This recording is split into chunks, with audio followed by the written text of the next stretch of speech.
It's on.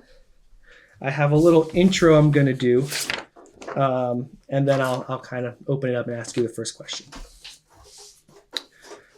So today is October 2nd, 2024. My name is Patrick Daglaris, and I'm with the Oklahoma Oral History Research Program at the Oklahoma State University Library.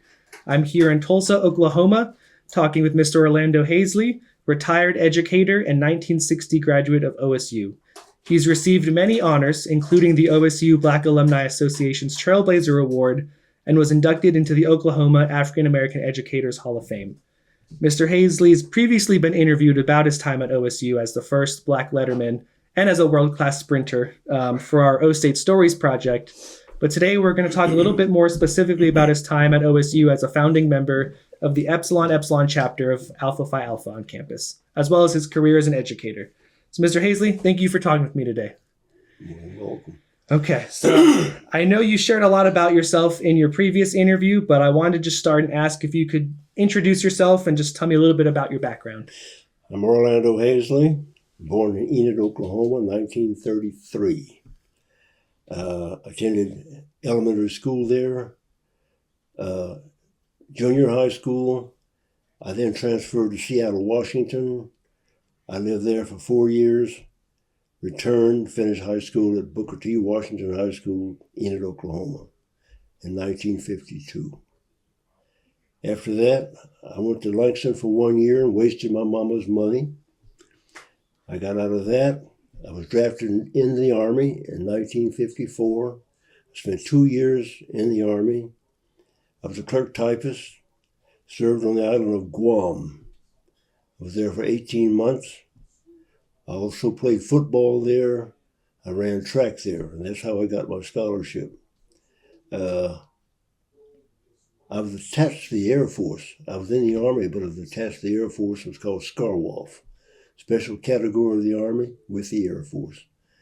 And that year I won the Worldwide Air Force 100-yard dash, and went on to University of Colorado for the AAU meet, and I met 3 coaches, one from California, one from Colorado, and one from OSU. And of course, the one from OSU asked me where I was from. I told him where I was from, and that was right down his alley. I didn't want to attend California. That was too far from my mom. I had just lost my dad the year before I got out of the Army. I wanted to be as close to my mom as possible. So, of course, OSU was my first choice. And then the rest is history, as they say. So I want to learn a little bit about your early life. Tell me what it was like growing up in Enid. Well, my mother, if I can go all the way back, when I was 6 months old, my mother and dad moved to Antlers, Oklahoma. My mother was mulatto, and living in Antlers, Oklahoma wasn't going to be. So we spent one night in Antlers, and they fired shot at us, and my dad decided then to get out of there and move back to Enid. And I've lived with that all my life. And I hated Antlers, Oklahoma. Had never been there except for that 6-month-old deal. And then about 5 years ago, I realized that was probably the best thing they did for me in Antlers, was to run me out. Because I don't think I would have survived as well as I have coming out of Antlers, Oklahoma. Yeah, so you're better for it. Like I said, I went to elementary school there, finished high school, had a wonderful class. Didn't realize how good my teachers were until later in life. I had a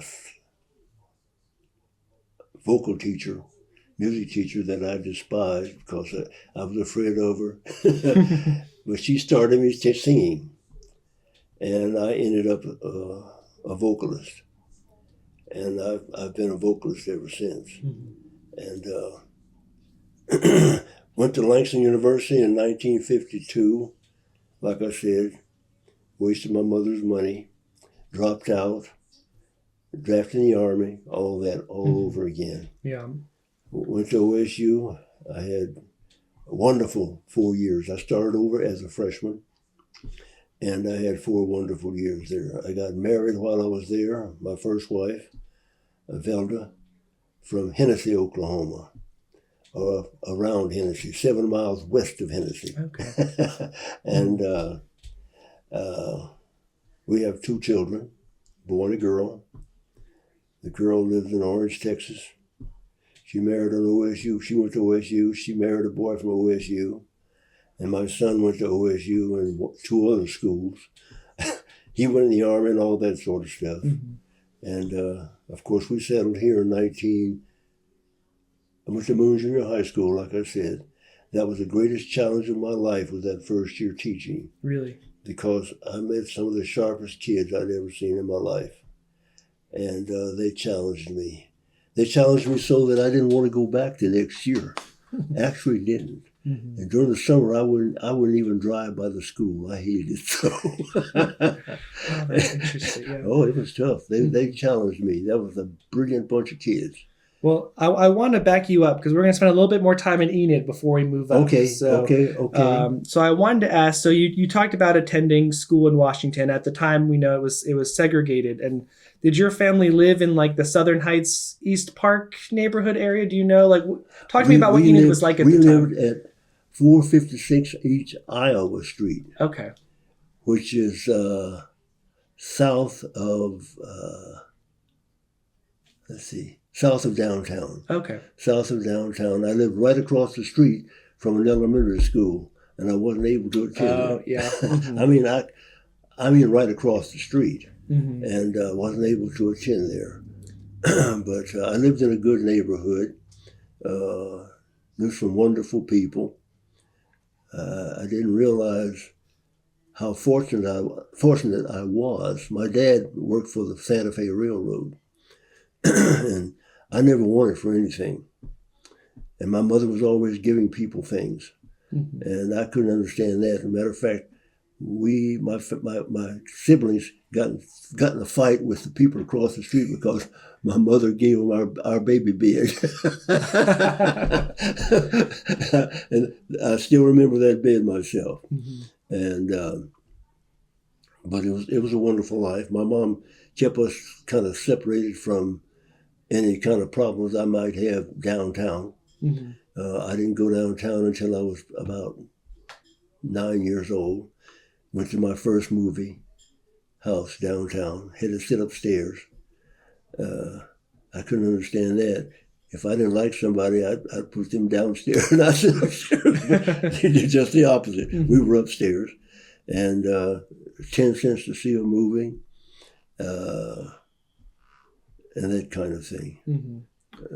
What was the Black community like in Enid? Were there a lot of businesses and things in there that you could get all your needs met kind of in your neighborhood? No, I couldn't get all my needs in the neighborhood, but my mother was able to shop anywhere she wanted to. So mm-hmm. that was the deal. Yeah. And we had one family there, S&Q Clothiers. That's where my dad bought all the men's clothes, mm-hmm. all the boys' clothes. And my mother shopped at another store and bought my baby sister her clothes.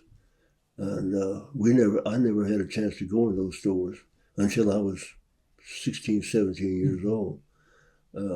But my mother did that. So she had those connections. She had the connections, and she looked like everybody else. Oh, I guess so.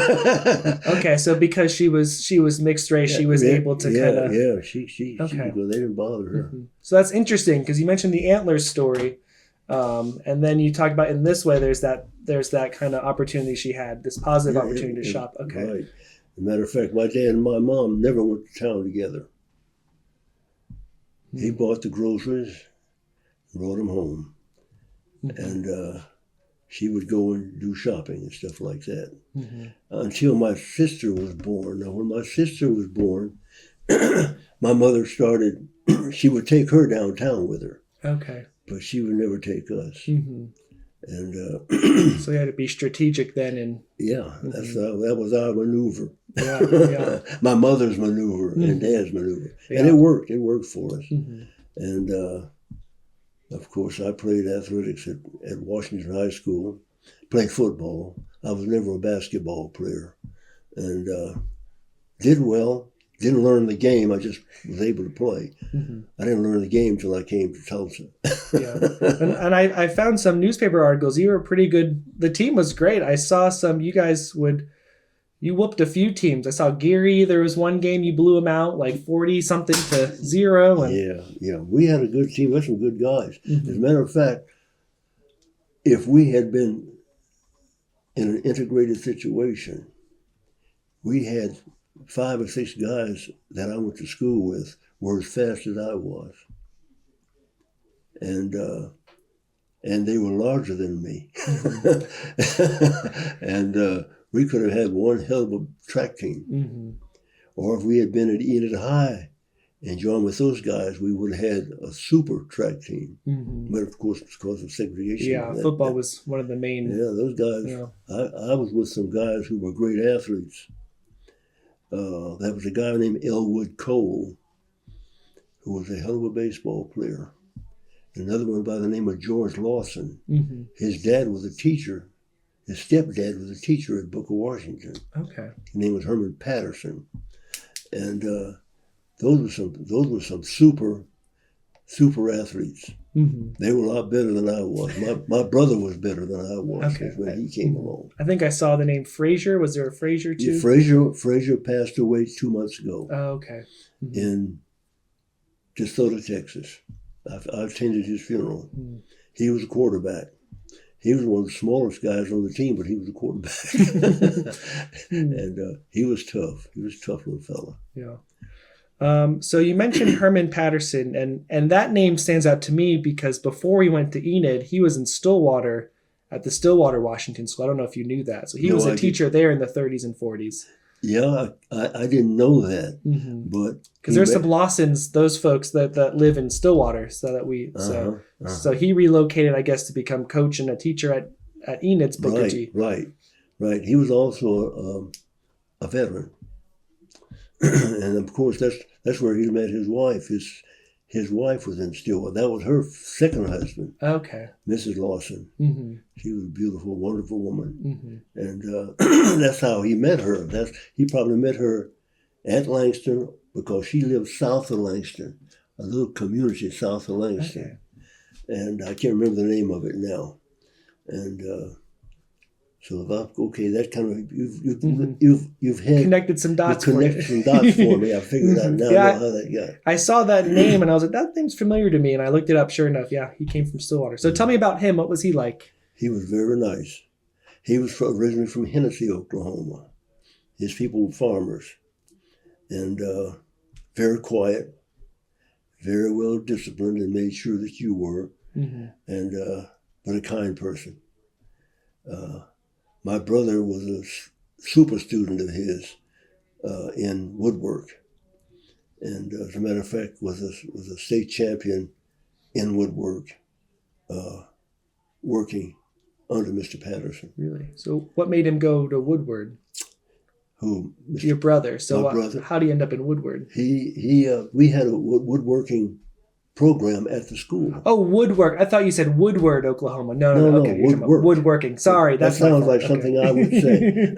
Okay. Yeah, you had the industrial arts program. Industrial arts program, yeah. Right? That was a must coming through when I was going on. I'm so sorry that they took those out of the schools. But my brother we were both very good at it, and he was better, and he became a contract man in Oklahoma City. Doing construction. That's what he did. So those skills stayed with him then for his career. Oh yes. He went on. He started building homes, and he built 1 or 2 homes in Enid, then moved to Oklahoma City and branched out. Yeah. Well, tell me a little bit about what you remember about attending Booker T, because it's compared to Stillwater, the school is huge. It's a huge building. Yes, but we really didn't have that many kids. Matter of fact, my graduating class was 11. 11, okay. 11. And a lot of those people were kids who came back to school, because a lot of kids, I had 28 kids in my class as a first grader, Mm-hmm. and they just started disappearing. Matter of fact, when the war came on in 40, 41, a lot of them moved to Seattle, Portland, Oregon, Wichita, Kansas, Los Angeles area, working for the government. Where the jobs were. Right. And it has always been sort of like that in Enid. The kids would come in, and I have a list of a huge list there of kids that I've known over the years that came through Enid and just kept on going. Mm-hmm. And as a matter of fact, we had a teacher in Enid that I remembered. His name was Hill, and he left Enid in around 1941 or 42. When I went to Seattle, the paper came out about Portland, Oregon. He was Teacher of the Year in Portland, Oregon, in that integrated situation. Wow. Yeah, and I remembered that. I remembered him. I never saw him again, but I saw that in that paper. I remember that. But there were some super teachers, mm-hmm. super science teachers. We had 2 super science teachers.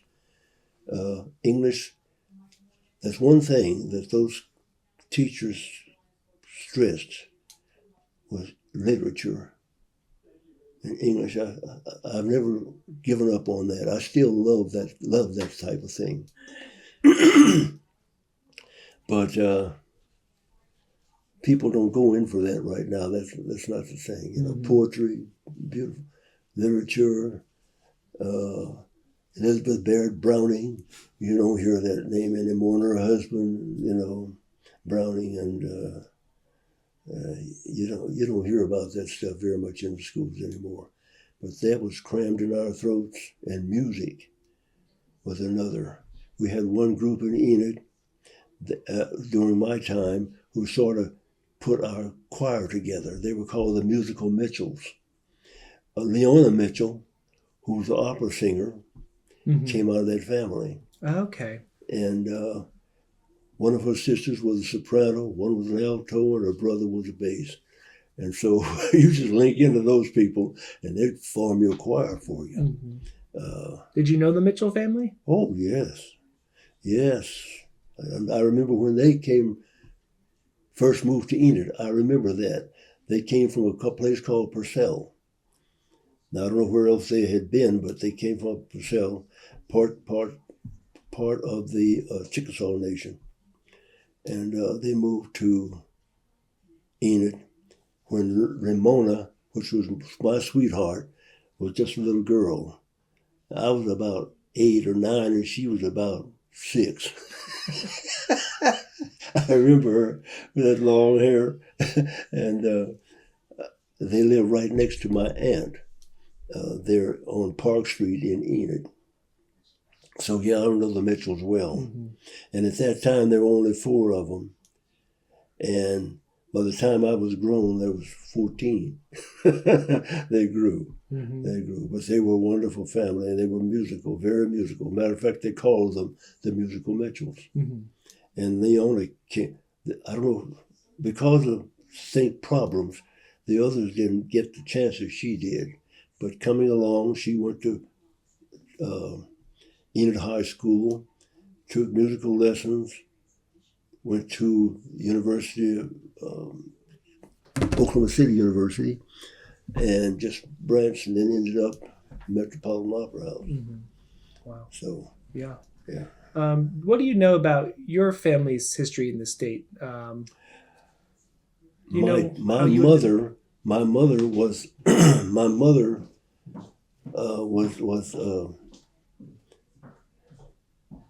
was married to a Spencer.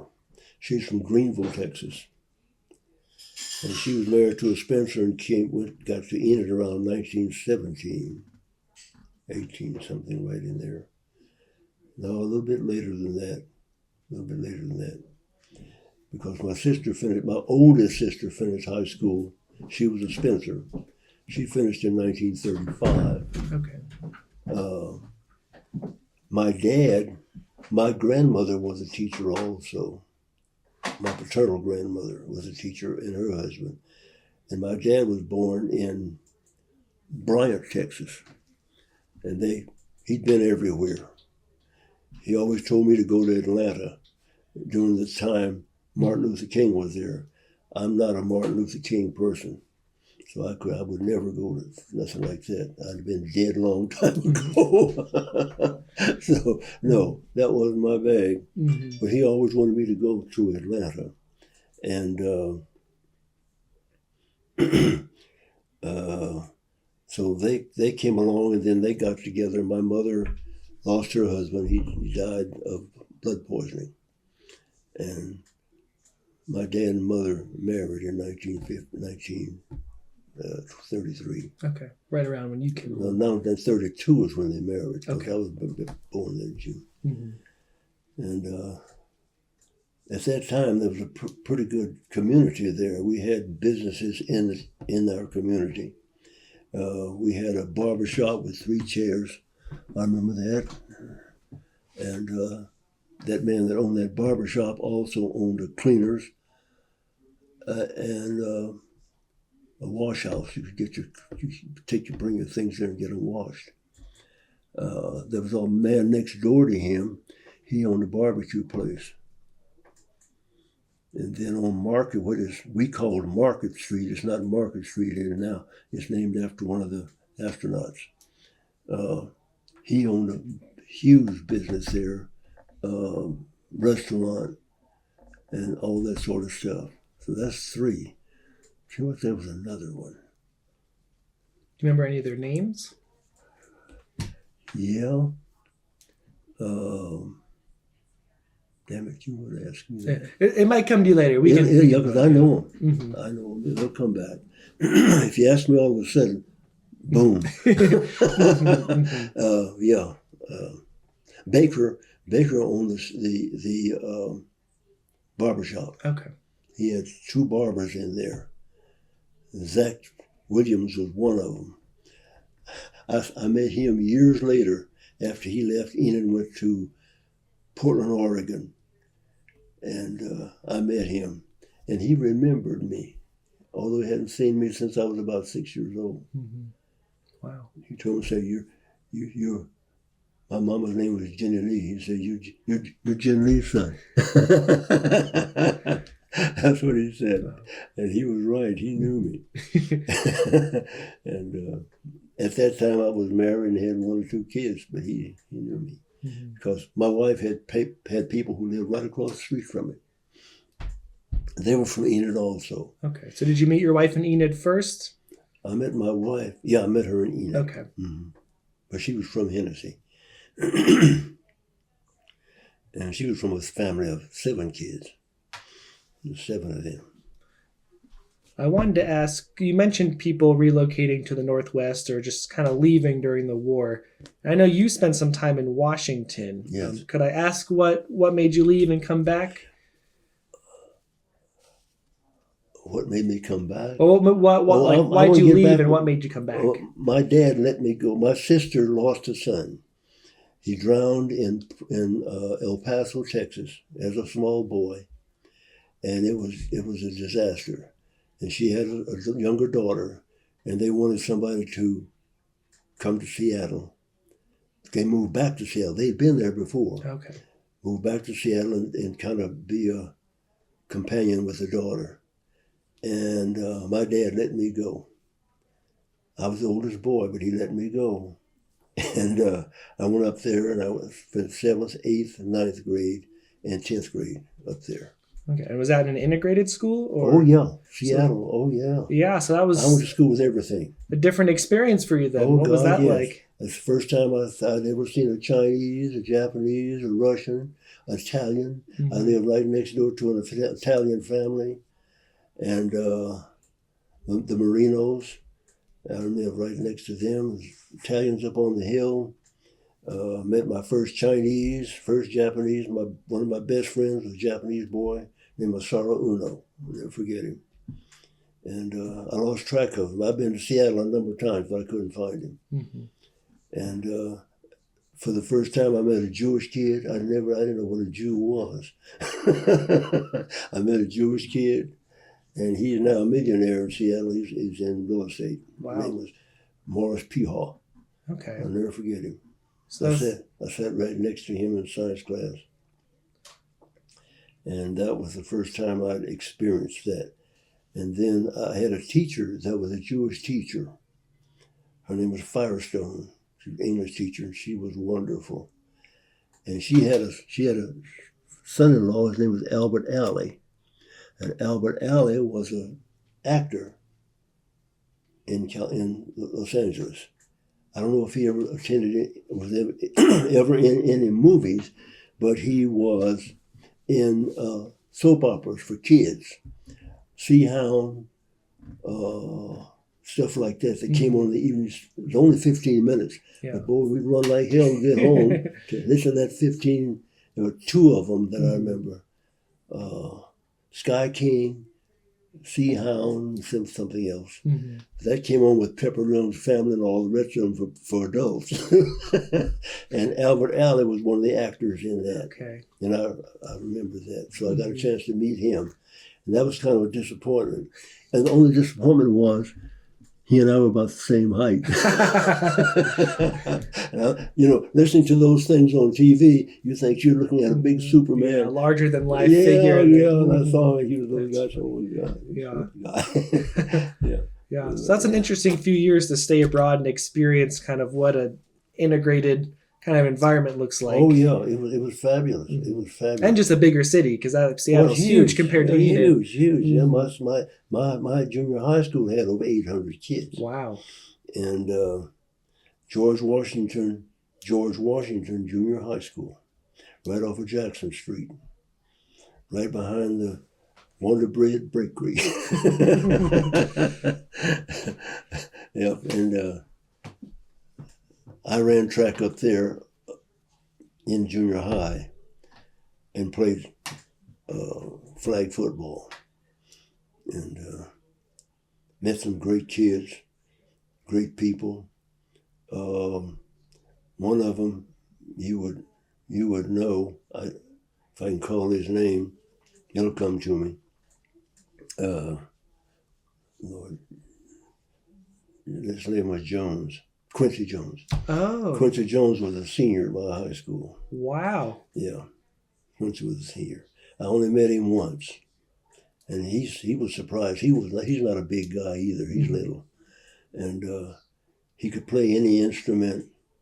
He was 2 grades ahead of me, but the same age as I was. But I asked a friend of mine about that. He said, yes, that sucker's smart. Wow.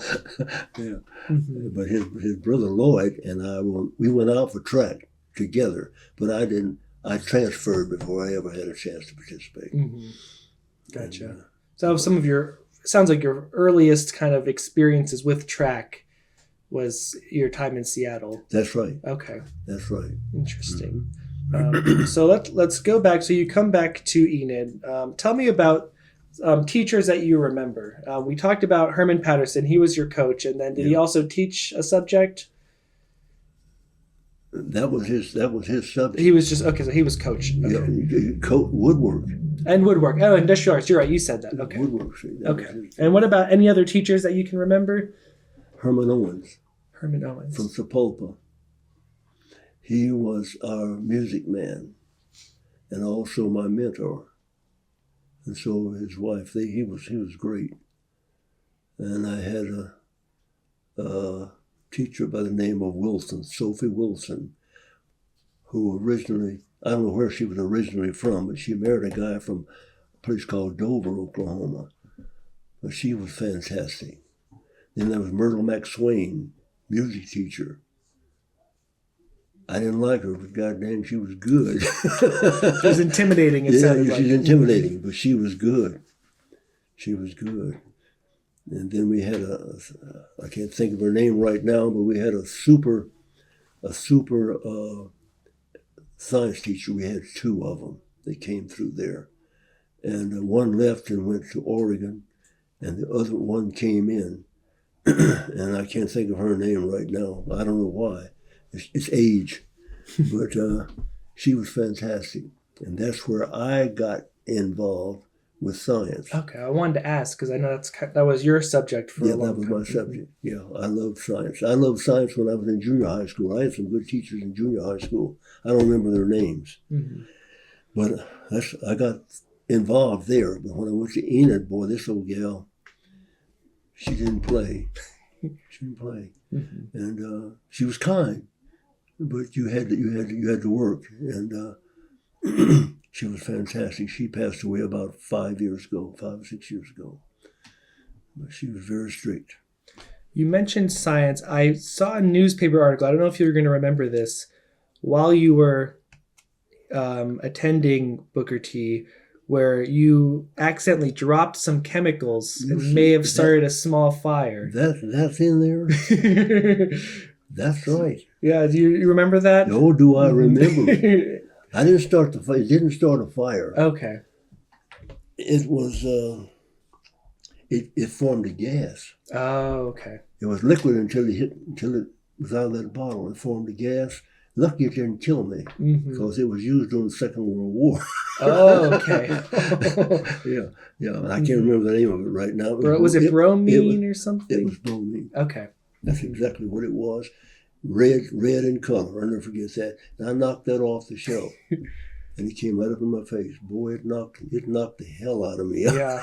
Yeah, that's right. It seems like they were able to contain it. I saw a picture of people in like hazmat suits cleaning it up. So it seemed contained, but I saw that and I was like, oh, that's kind of maybe a little embarrassing, but I wanted to ask if you remembered it. It wasn't embarrassing. It was frightening. Yeah. It wasn't a plaything. Yeah. And you mentioned before we started recording your principal. Was it Luther Elliott? Luther Elliott. Okay, what was he? I had a number of Elliots. I mean, a number of principals. Oh, principals. Okay, so he was one of them. Okay. But he was the last one. And he's part Cherokee. I'll never forget that. He's from the Cherokee Nation. And he was more Indian than he was black. And stood about 6'1", 6'2", had 2 sons. They integrated Enid High. Oh, wow. Yeah. When the schools broke up, they were the first ones to go. Luther Elliott. He was from the Cherokee Nation capital. Okay. No, that's not where he was from. Anyway, I'll think about it. It's a big. Not Tahlequah or. No, he wasn't from Tahlequah. He was from right out of Muskogee.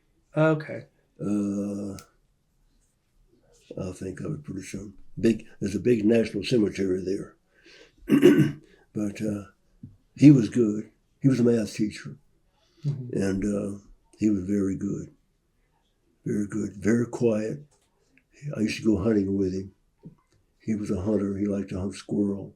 And when I came to Tulsa, I met his brother, and he liked to hunt birds. Well, see, I was a bird hunter too.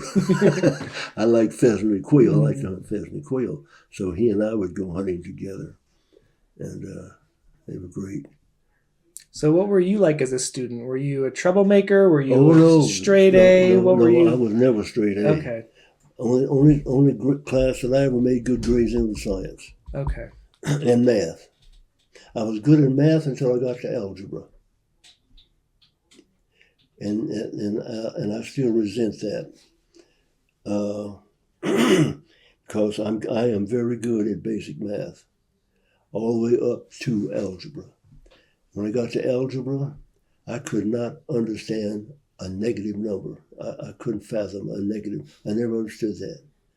And when I came to Tulsa as a teacher, I went in a guy's classroom, and he had a strip of paper up on the wall. In the middle, it had 0 and plus to 10, minus to 10. And I saw that, and I said, what is that? He said, that's what I use to teach my kids algebra, to start them off. He said, those are negative numbers. When he said that, negative numbers to the left, positive numbers to the right. And it clicked. The light went on. And let's wait for that, just so. Okay, I'm sorry. No, you're doing just fine. I just want to make sure you're not fighting with the. Okay. And I said, well, I understand now what a negative number is. You know, I said the ground is 0. Anything below is 0 is minus. Anything above is plus. It made all the sense in the world. Yeah. But I did not understand that in high school. And I didn't understand it in college. I had hell getting out of that class in college. that was one of my nightmares in college was algebra. Because I just didn't understand that. Trigonometry, great. Oh, really? Had no problem. No problem. Geometry, love it. Wow. So just algebra for some reason. I could not understand that negative number. I couldn't understand that. Well, I just have a couple more questions about Enid, then I promise we'll get to OSU. Okay, you go ahead. You do what you have to do. I wanted to know, you mentioned chorus, or you were musical, you were singing while you were in school, and then you mentioned football. Were there any other extracurriculars that you can remember? See that?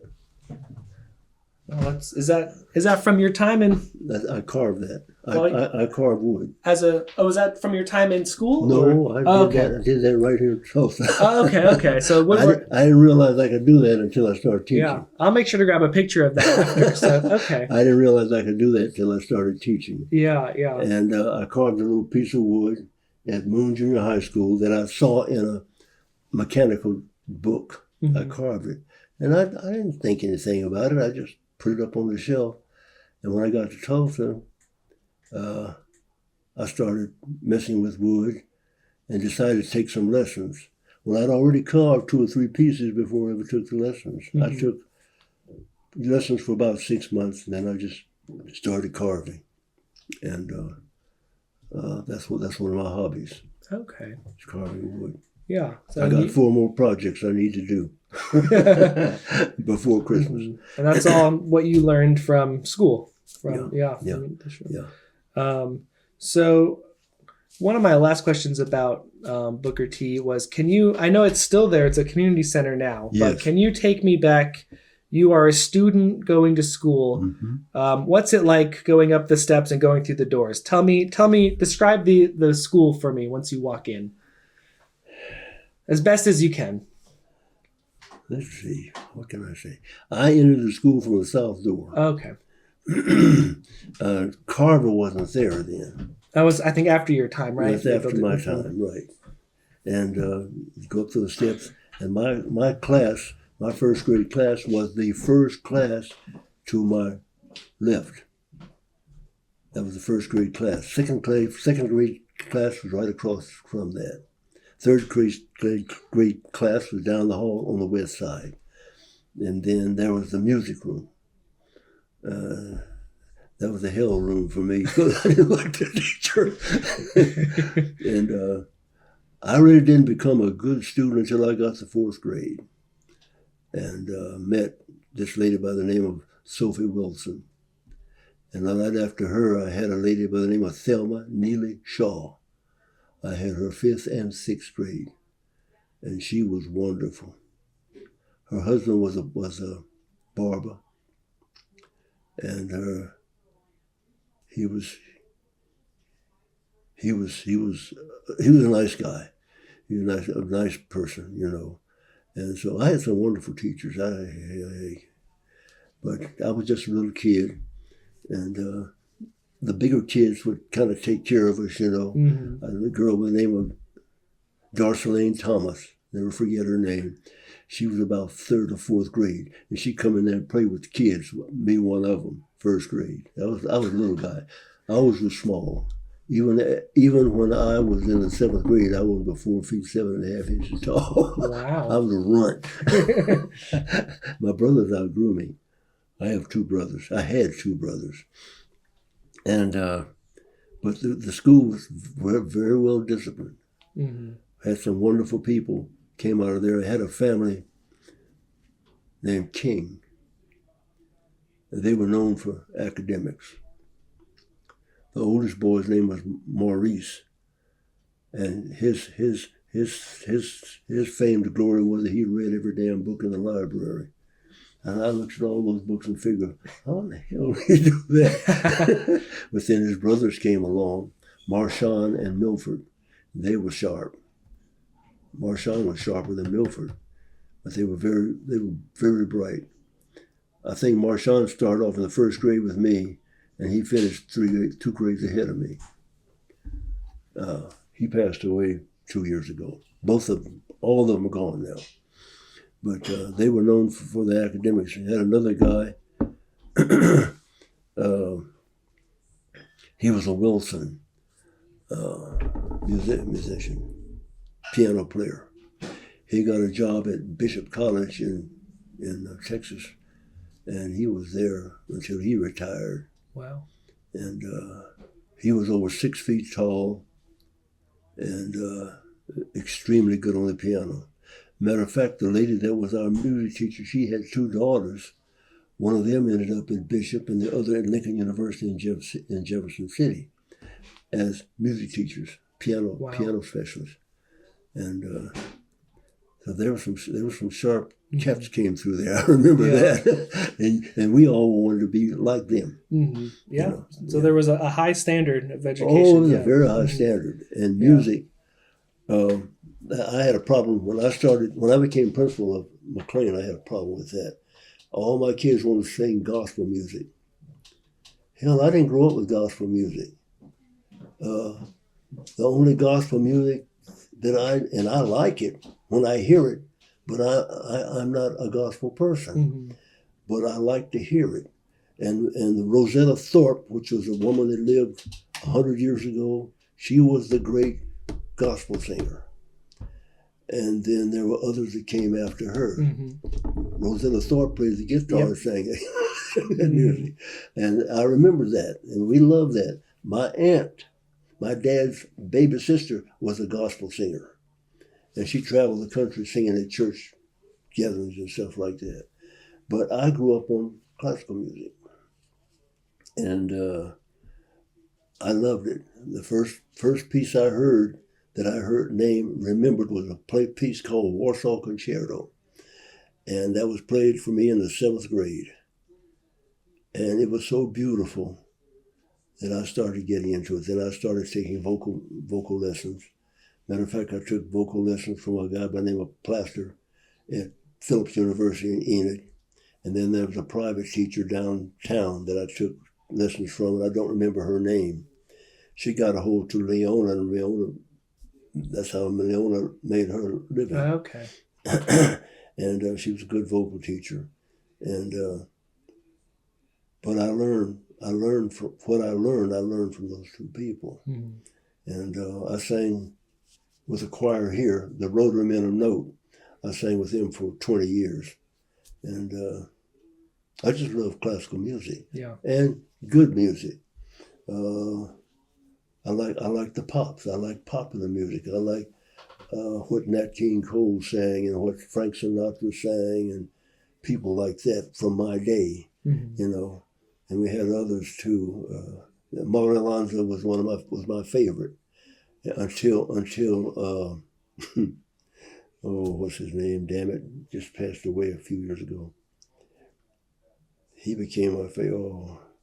He was Italian, and he passed away. But I just like that kind of thing. I like that.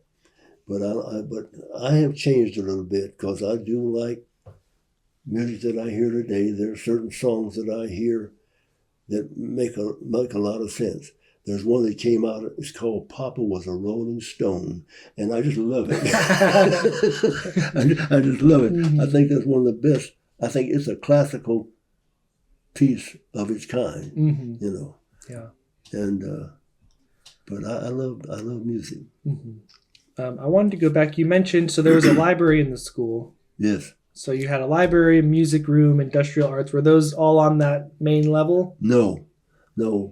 The industrial arts was in the basement. In the basement. Okay. Basement area. The basement area was huge. Down in that basement, on this side, where the industrial arts were, was the lady sewing. Like a home ec kind of area. Home economics. Here, ladies' restroom. Go back down this way. Men's industrial arts, woodwork. Next to that was auto mechanics. Oh, That was too. auto mechanics back there in here where the iron works. So you had a lot of exposure to all those different. Oh, yeah. Mhm. Oh, yeah. As a matter of fact, in Seattle, I had woodwork, metalwork, and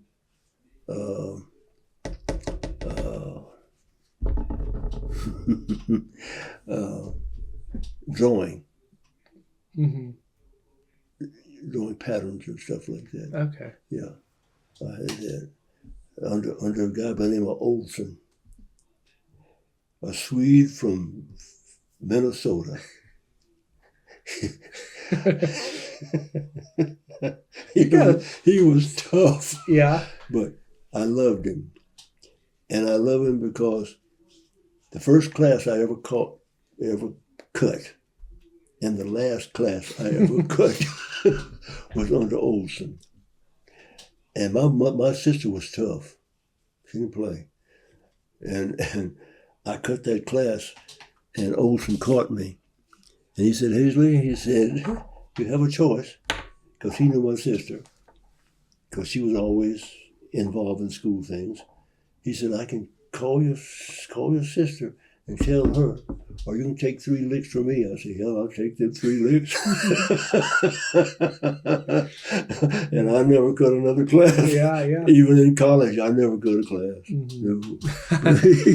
He broke me up real quick. Yeah. Oh, but he was wonderful. I got a chance to talk to him in '62. I went back to Seattle to the World's Fair and called him and talked to him. And of course, he had retired by then. But he was a big man. He weighed about 240 pounds and stood about 6 feet tall. Now, he wasn't anybody to fool with. But I loved him. Yeah. He was great. Well, I want to transition to OSU, but I wanted to ask, is there anything else about your time at Booker T. Washington that you wanted to share? Anything else that stood out before we move on? When I came back to Washington from Seattle, it was kind of an uncomfortable time because some of the boys, a lot of them were a lot larger than I was then, because I didn't grow very much, and they didn't accept me too well. I wasn't accepted too well. Matter of fact, I had a problem with my brother next to me because he'd become kingpin of the family, and so I had some problems with him there for a while. But the guys at school didn't accept me, and God's always been on my side. One of them who didn't accept me, he was drowned that summer after some beer in his creek. So I got rid of him. Yeah. And the other one, that was his good friend.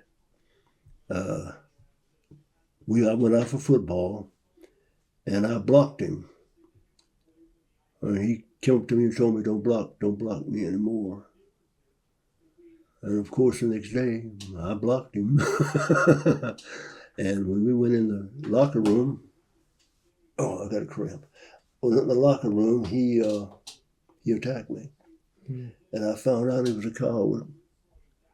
When I fought back, I found out he was a coward. And I was suspended for that fight unfairly. I didn't start that fight, but I was suspended for a week or 2. And when I came back, I was back in school. He came up to me and pulled a gun on me. And had told me never to mess with him anymore. I'll never forget that. But my mother had made an enemy of him before I knew him. Him and his friend, the one that drowned, had a habit of stealing kids' lunches out of the lockers. Well, he stole my brother's lunches. My mother fixed him a sandwich. She got him some dog food and some Oxidol. You don't know what Oxidol is. That's powdered soap.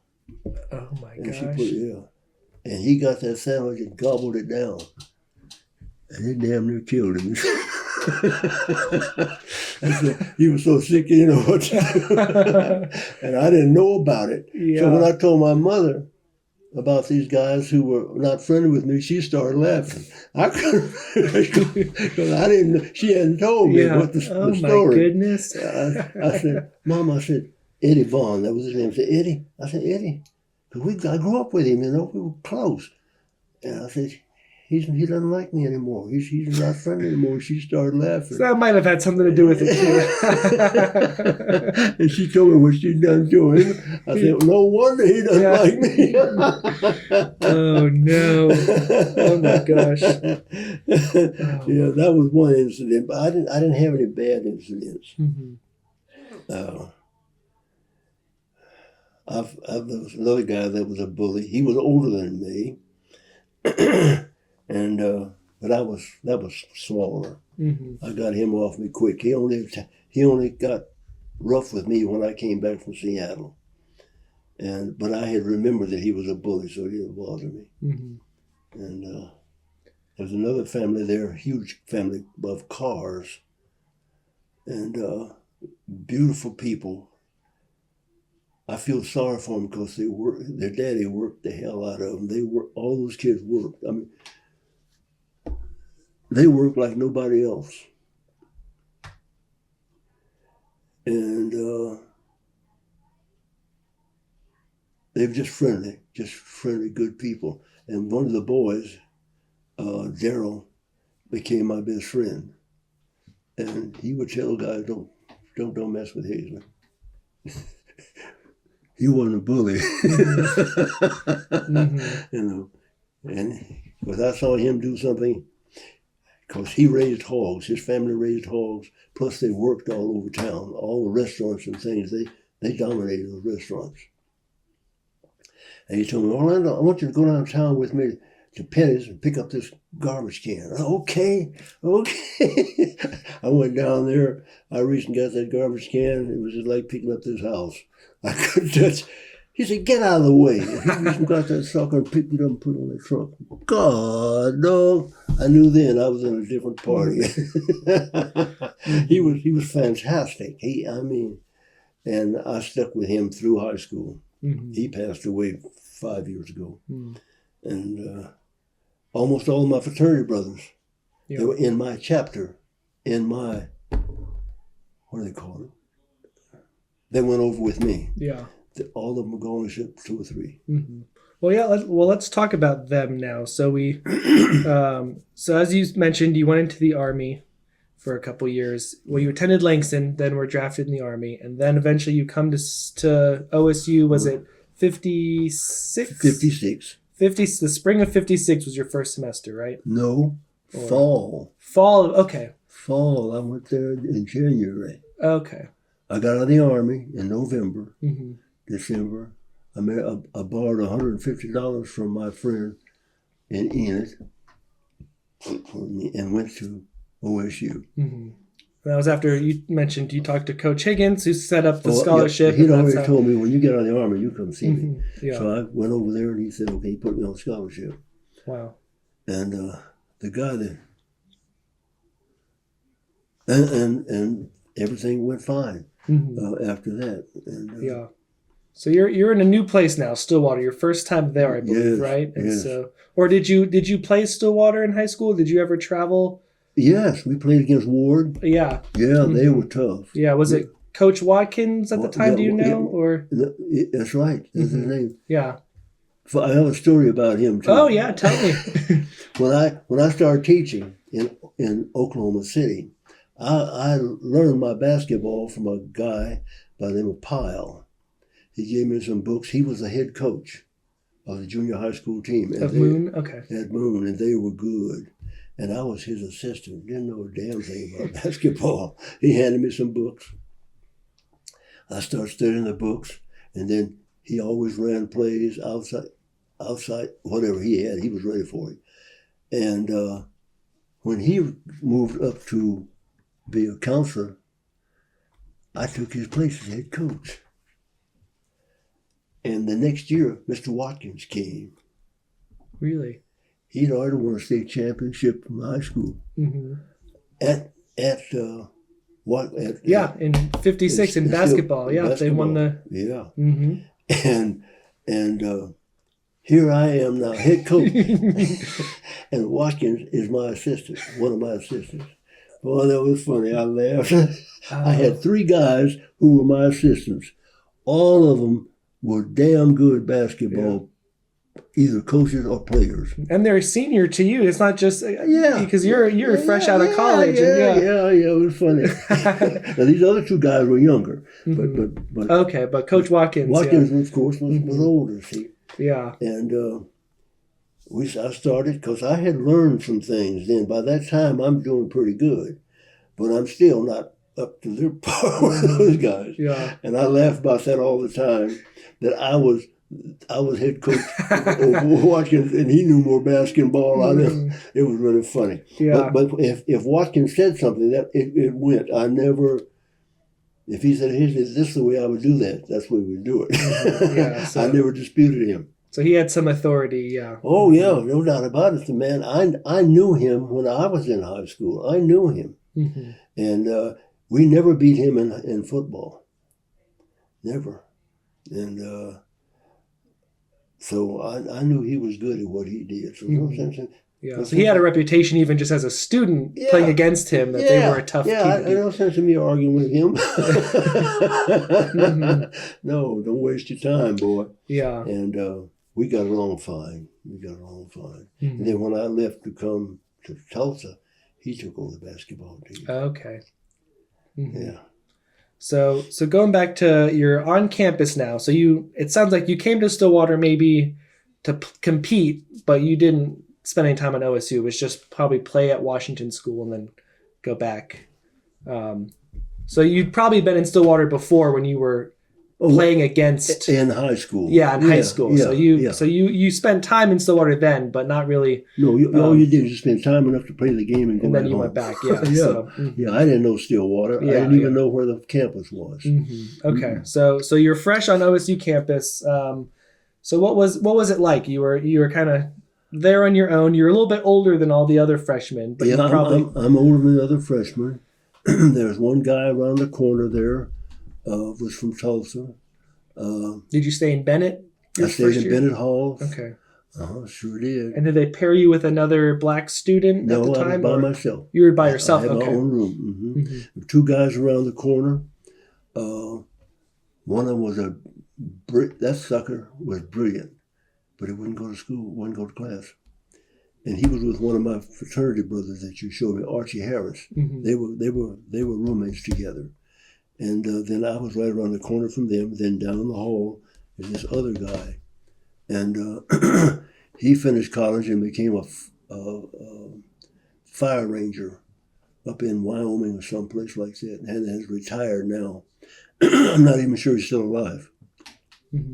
Archie Harris, of course, went to California as he became an engineer. He passed away. This other guy who was so brilliant wouldn't go to class. I didn't even know he was in my class because he never showed up. And one day he came down to the apartment where my wife and I were staying. He said, "What you doing, Hazley?" I said, "I'm studying for the biology exam."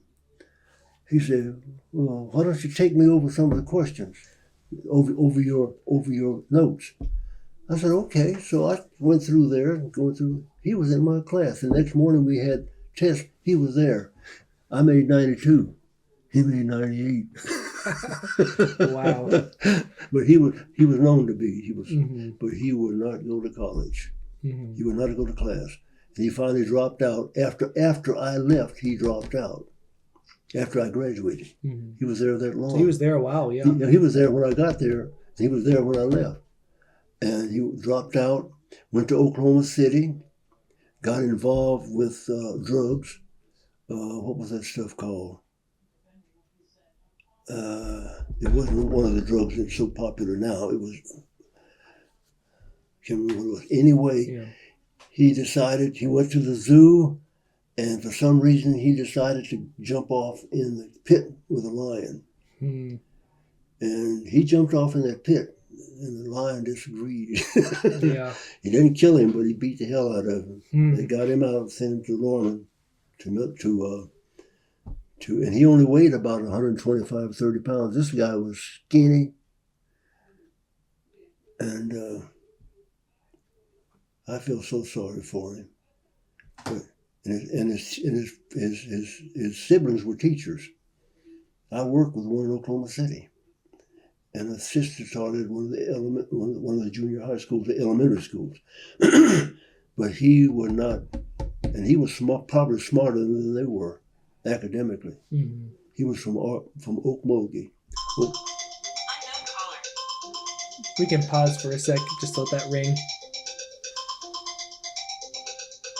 Come get that, baby. Are we doing all right on time? I told you we're already at an hour, and we still got plenty more to talk about. Are you good? Telephone.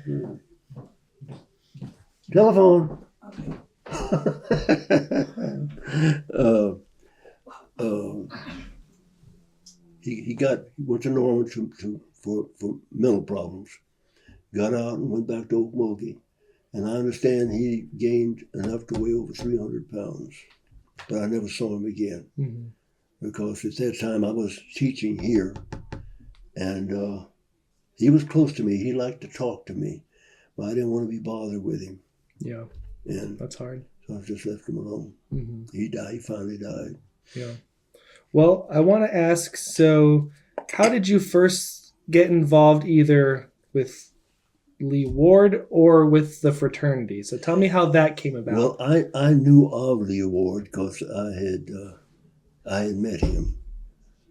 Just from your time as an athlete? Yes, I was an athlete, yeah, because he was quite a guy. He was always around kids and all that stuff. So he came up on the campus and said he wanted to get the fraternity started on the campus, a chapter started on the campus.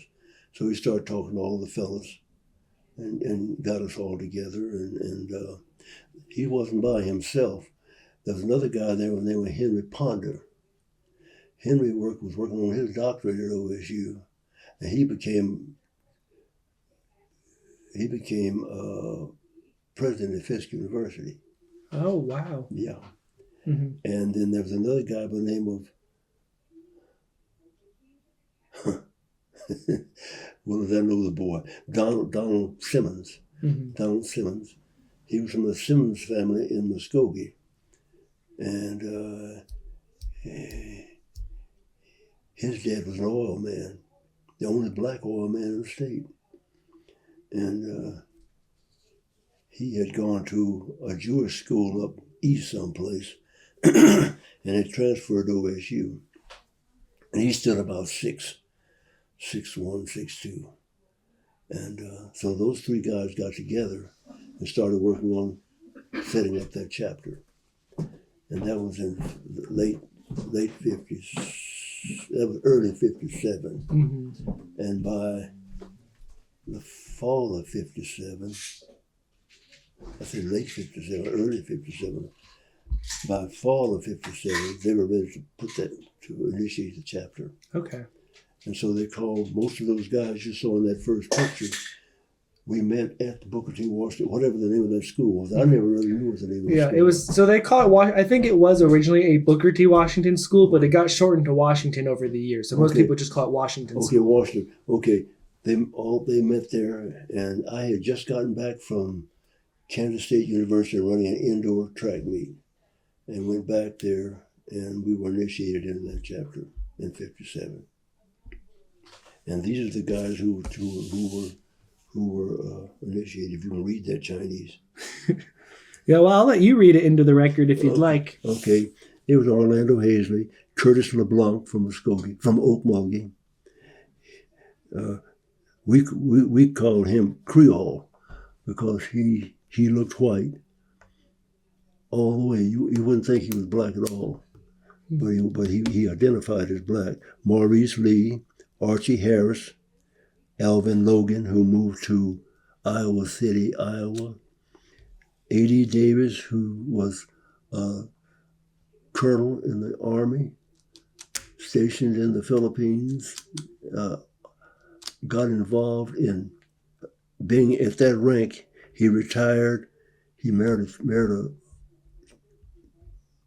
a Filipino lady, and they went into business together, and they did maintenance work for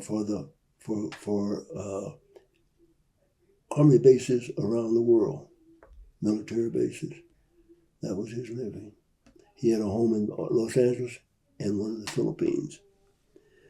Donald Brown, he passed away, young, fine fella from Wewoka, Oklahoma. That's it. That's it. 1, 2, 3, 4, 5, 6, 7. That's it. That's it. Wow. So what was your, because like you said, so 7 is the number to start with. Was there a selective process of like who got, did you have to be eligible to it, or you had to be eligible? So academically, you had to be eligible. Okay. Mm-hmm. Yeah, there's no doubt about that. You had to be eligible, and of course, you had the 7. So we all got together, and. Were you competing? Do you remember competing with other people for it, or pledging? No, you didn't have to. No. Okay. No, you had to compete with anybody. And what was your motivation for wanting to join? Social. Mm-hmm. Social. Being able to socialize with those guys. Matter of fact, I still do, because we have what we call graduate chapters, and I'm in the graduate chapter here in Tulsa. Although I rarely go to a meeting, I am in that chapter. And so that was it, social, to have something to do on campus, get to participate as a group. Yeah, because I know in your interview with Jerry, and what a lot of early Black students talk about is there really wasn't much for Black students besides, I think, the 4th floor of the Union was, seems like where people hung out. That's it. That's about it. Yeah, that was it. So this seems like one of the first groups where you could start building social groups and organizations on campus. And some of us were connected to the other fraternities on campus. Over by Theta Pond, over that way. So other people were pledging for those fraternities at the time? There were people pledging for those fraternities, and you got to know those guys through classes, and they started kind of helping you out with things, things that you didn't have access to. They would help you. They would help you. And so did becoming a fraternity member open up those connections a little more too? Or? Yeah. And getting involved and being seen on campus as a group. Yeah. Doing thus and so, So it went fine. Yeah. And do you remember any events that you remember organizing? So did you work? I know some of the early years there was a lot of tutoring at like Washington School. Any of that happening, or volunteer opportunities? Or there were 2 guys that did tutor at Washington School. I don't remember who they were. Maurice Lee was one of them. I don't know who the other was. Maurice Lee was one of those guys. And that first year was hard. Just getting yourself together and getting to know each other. That was pretty tough. Second year was a lot better. Of course, I didn't live on campus. I lived off campus. Because you got married that summer after you started. That's right. So you then lived off campus with your wife. Okay. Yep, I lived off campus over there where the hospital is now. Interesting. So that was all through there. Was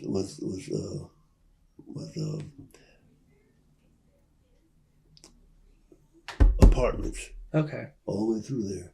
And it flooded every damn year.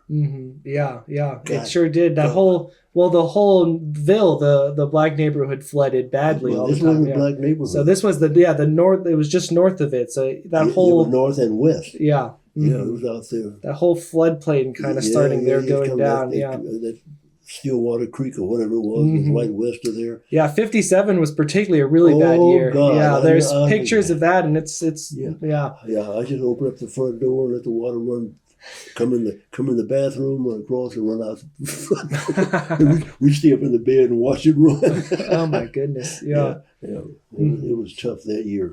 Yeah. So were you at the time? Were there a lot of, because the town itself was still kind of segregated at that point. So that apartment, though, it was segregated. Yeah, I think it was still before you had people moving outside of the Ville. So they didn't come. Yeah, so the apartments, though, was that a place that was Those- accommodating for you? Was it approved? Like, how did that come about? those were they belonged to OSU. Oh, they owned them. Oh, okay. OSU owned those. Sounds like family housing specifically for They people. were, Okay. they were apartments.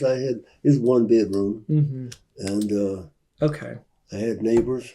Matter of fact, Coach Higgins' mother-in-law was running right here. Okay, so they had a place to accommodate people. Oh then. yeah, Okay, oh so- yeah. They had two of them. Okay. They had one there, and they had one out by the golf course, the old golf course. Mhm. You know where that is? I don't know exactly. Okay. It's northwest Okay. of where the fraternity house was. Mm-hmm. Northwest. Okay, yeah, there's still some family and grad housing apartments out there. So maybe that's it's the all same new area. now. Yeah. And they built beautiful buildings in So there. maybe now. they knocked it down and built newer ones. Yeah, then. Okay. yeah, So that vicinity. Okay. That's right. That's Yeah, right. yeah. That's where it So- was. Mhm. Okay. So yeah, tell me about They call it Vetville. That's what we call it. yeah, okay, yeah. That's where the Quonset huts were for a Mhm. while after the war, and then okay. Yeah. So what else do you remember about being one of the first alphas? Were there any events you remember organizing or hosting, or No events mostly. We did have a dinner for and invited other students, Mhm. especially girls, in there because there were a lot of black girls on campus, Mhm. and guys were one or two guys were marrying those girls. I'll never forget. LeBlanc was going with a girl. She was brown skinned, and he gave her up and married a girl that looked like him. Mhm. But another boy came along. He just died 4 or 5 months ago. He came through. He was a brilliant student, and they got married and had some super children. Mhm. And he invented a wire recording wire. Oh, interesting. Yeah, he finished at OSU. Mm-hmm. I'll think of his name pretty soon. I should have written all those names down, but I haven't seen. I saw him. The last time I saw him was about a year ago. I went to visit him, and she was not right then. They were all students, but these people are getting old, boy. Yeah. Yeah. And so a lot of them are dying off. They're dying off, and I've been quite fortunate. yeah. So you said some dinners, and did they have? I know there was an auxiliary group for the female students. Was it the Alphabets or what Alphabets, was? Was that? Did that happen during your time that they started that? That happened right after. little right after, okay. That happened later. Yeah. Okay. So it sounds like a lot of your time, your involvement was just kind of creating a presence, so helping kind of form the group and just kind of show like there's this group on campus. That's right. That's right. That's right. Then later, Ward was able to get a house up there. Mm-hmm. He got a house up there. Right by the stadium, yeah. Yeah, it was right by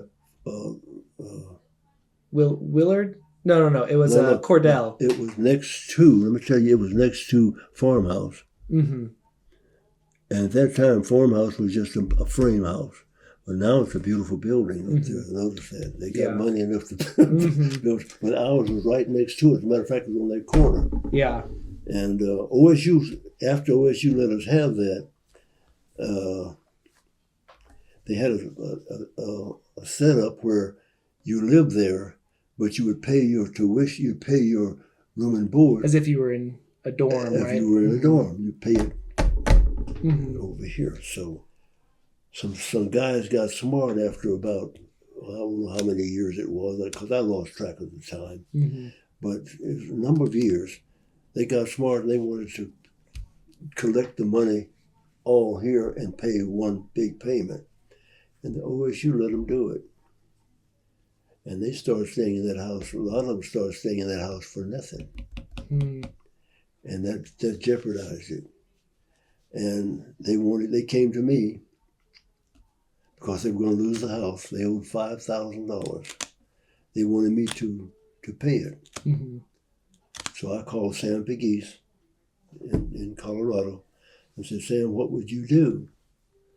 And he said, Hazley, we know what they did. Said, you think about it a while and come up with a plan as to how we can get that money. So I went to the fraternity.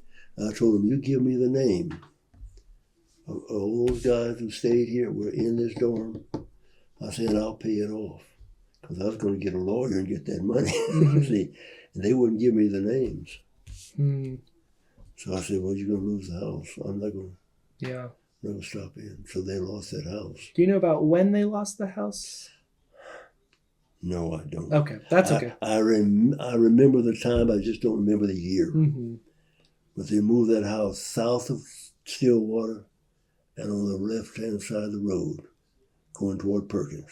Oh, really? And they had a lot of others out there. I remember that. So was it still an Alpha house when it relocated, or after they lost it, they moved in? That was the end of it. Okay, so that happened later that they moved in. No, yeah, they lost that house. Okay, and so do you remember? Do you know you weren't there when they got the house, but do you remember anything about how that ended up happening?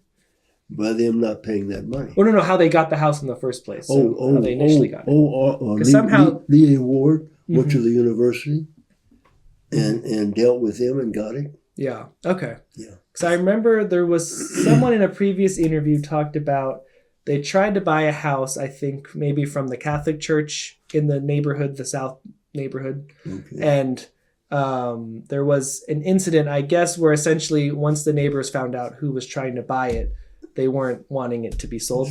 So is that anything you ever heard about? Okay. So what you know is Lee Ward was able to work through the university then. So. They worked through the university and got that house, and it was a nice house, and it was just right for them. Just right. Yeah, and they messed it up. Yeah, it seemed like a great space because you talked about already not having space or things to do on campus at the time. So to not just, you have a fraternity, but then to have a house of your own, that's pretty. That's pretty great and unique to have at the time. You have your own fraternity house and kind of your own space, which is. And see, all those guys, they did that, but and the only thing that, pardon me, the only thing I can say good about them, a lot of those guys that were there were extremely successful. I mean, they weren't dummies. They went through there and got their degrees and got good jobs in corporations and things like that. Yeah. Just like the guy I told you, Samuel Howard. I remember him coming there when I was a junior. He came on campus, little fella from Marietta, Oklahoma. got his finished high school in Lawton, but that's where he came from. And he came on campus, and he was a little quiet guy, and entered. He was the only black kid out there that was in the business, college of business. And shoot, that son of a gun got out of there and went to Nashville, Tennessee, and became a millionaire, multi-millionaire. Wow. And I got the report from Sam, kept up with him for years. He said, Hazel said he's worth $300 million. He was so rich that the government got involved to find out what the hell was he doing. Oh, wow. To make the money. And then he passed away, just gone. He was a little fellow, a little bitty guy. Yeah. But I babysat him. I was always good to the kids. And they all thought I was as old as I was. I was the same age they were, and I never told them any different. You played the part, yeah. Yeah. So I have a few more questions. So Washington School closed in 1956, the high school, and it became a middle school. So that's one thing that happened right around the time you were there. And then 58 in Oklahoma City is when Claire Looper, the sit-in started happening. And I was wondering, I know it rippled kind of throughout the state. I know in Tulsa there were some sit-ins and things. Right. Even in Stillwater, Reverend Reed, who just passed away recently, he did his own little sit-in as a student in Stillwater. And I was wondering, were there any ripples in Stillwater, either on campus or in the community once the sit-in movement started? I don't remember that. Okay. Because, see, I moved to Oklahoma City in 1960, and that's the first time I really got involved in that. Okay, so... I remember it was on Mrs. Looper, because she taught school just east of Oklahoma City. Okay, so in Stillwater at the time, did you heard it was happening, but it didn't really impact Stillwater much? No. Okay. Yeah. So tell me a little bit about Lee Ward. What was he like? Very friendly. He was a kind person. He really was. He had a good high school. Yeah, I don't know how strict he was because I wasn't in that position. I taught him how to play golf. He loved golf. But he was a kind person, and he was always working up on campus with new kids coming in. Not necessarily for Alpha, but just in general, just to make them feel at home. And I knew a lot of community people that I can't remember their names now, but You mean in the store? Boys that I had played against. Okay. A lot of them were still there when I was in college. Mm-hmm. See, and I knew them. They remembered me, and I remembered them. There. Let's see some names. We can think of them. There's some Lawsons, some Chenaults. Chenault. Okay. Yeah, Chenault. I knew the Chenaults better than anybody. Okay. Yeah, the Chenaults. Mm-hmm. Yeah. And then there's another name, McGlory maybe. Do the McGlories stand out, or the Reeds? Mm-hmm. Reeds, I knew the Reeds. Mm-hmm. Matter of fact, damn it, I just threw that away. Young Reed. Mm-hmm. The Reed that you're talking about, the minister, Yeah. his son became a minister too. Okay. And he's in Oklahoma City. He has a big church in Oklahoma City. Yeah. And he's doing fine. Mm-hmm. But I went to that church. Okay. Yeah, that's where I went to church. Mm-hmm. Where his dad was minister, you're talking about. Yeah. Okay. Mm-hmm. Yeah. Yeah. So, and something I didn't know about until doing these interviews, I knew Lee Ward was principal, but I didn't know how much of a role he played on OSU campus, because he was faculty advisor for the fraternity. He didn't work he didn't officially work at OSU, but it seemed like he was informally this support person for a lot of incoming students. He was. Do you know anything about how he did that? Was it just sheer will? He wanted sheer to. will, and he just did it. Okay. Yeah, he sure did. Mm-hmm. Yeah, he was a very friendly person, Mm-hmm. easy to get along with. Mr. Watkins liked him. He worked under him, Mm-hmm. and Watkins was just like him.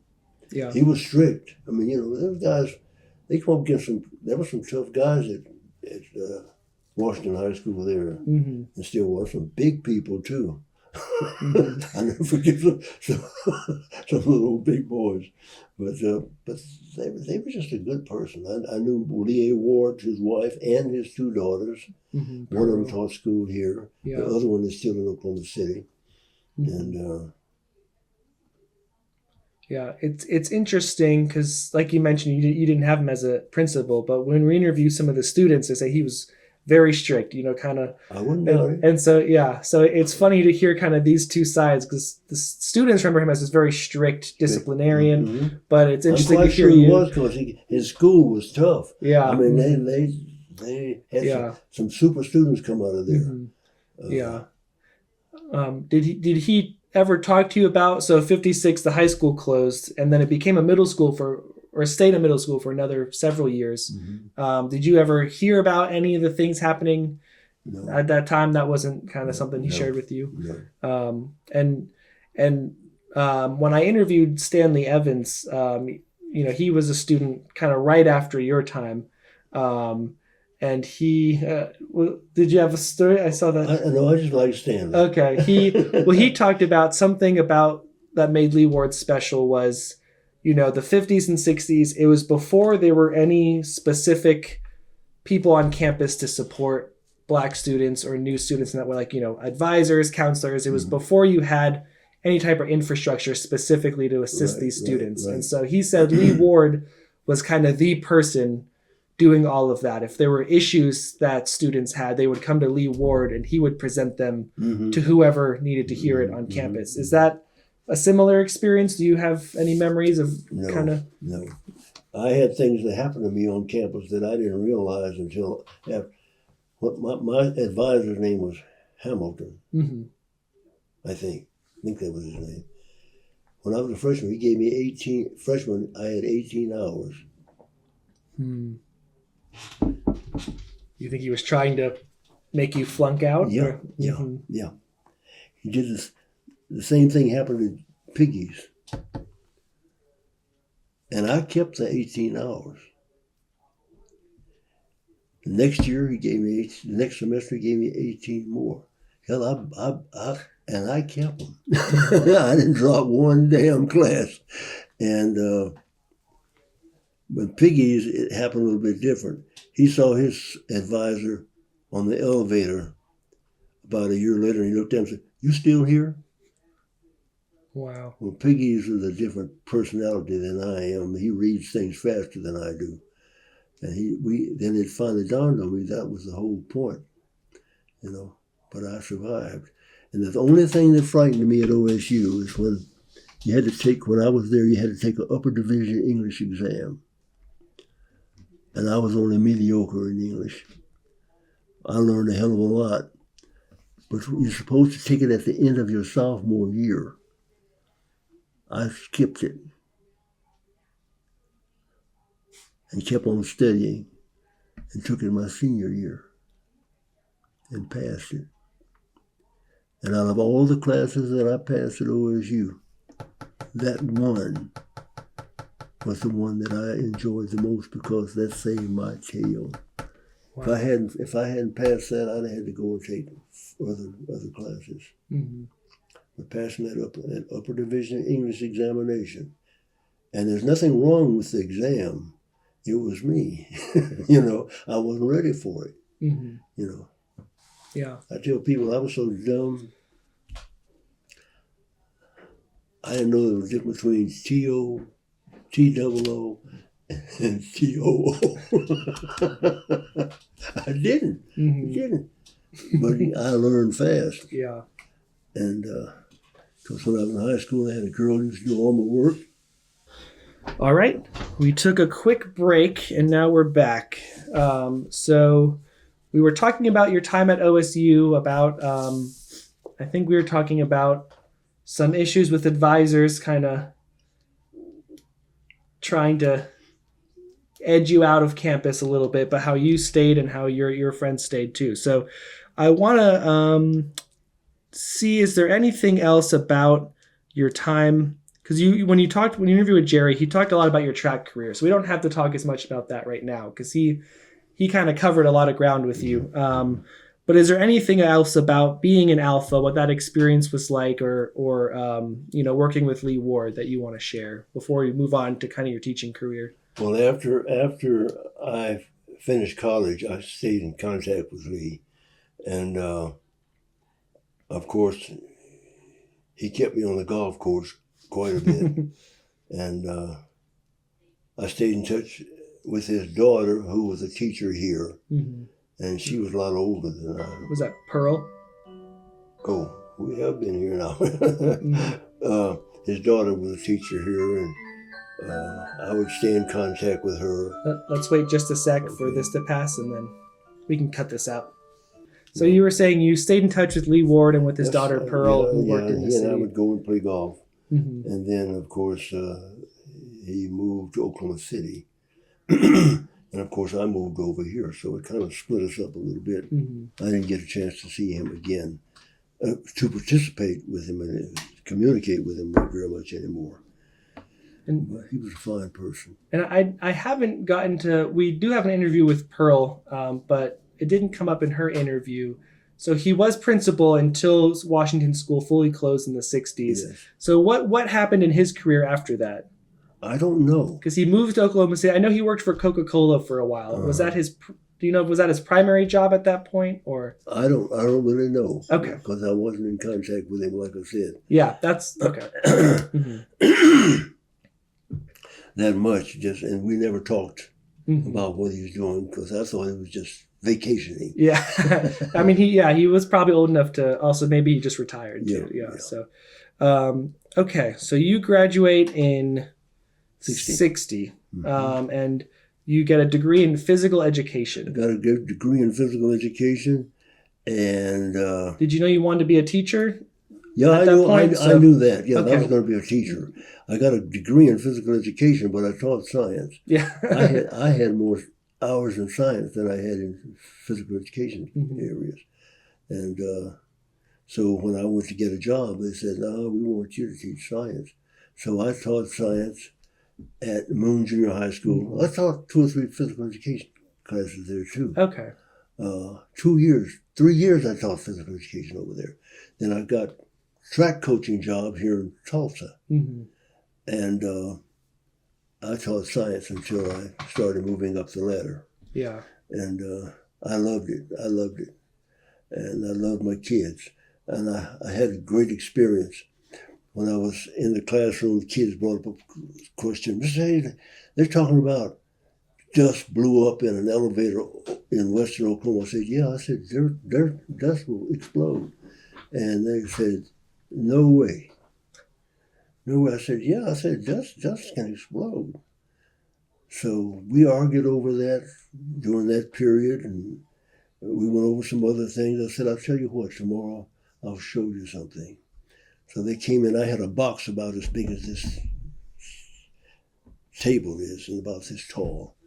And it folded up and could close it up pretty good. I put some tape across it, and I cut a slit on the side of it and bent it down.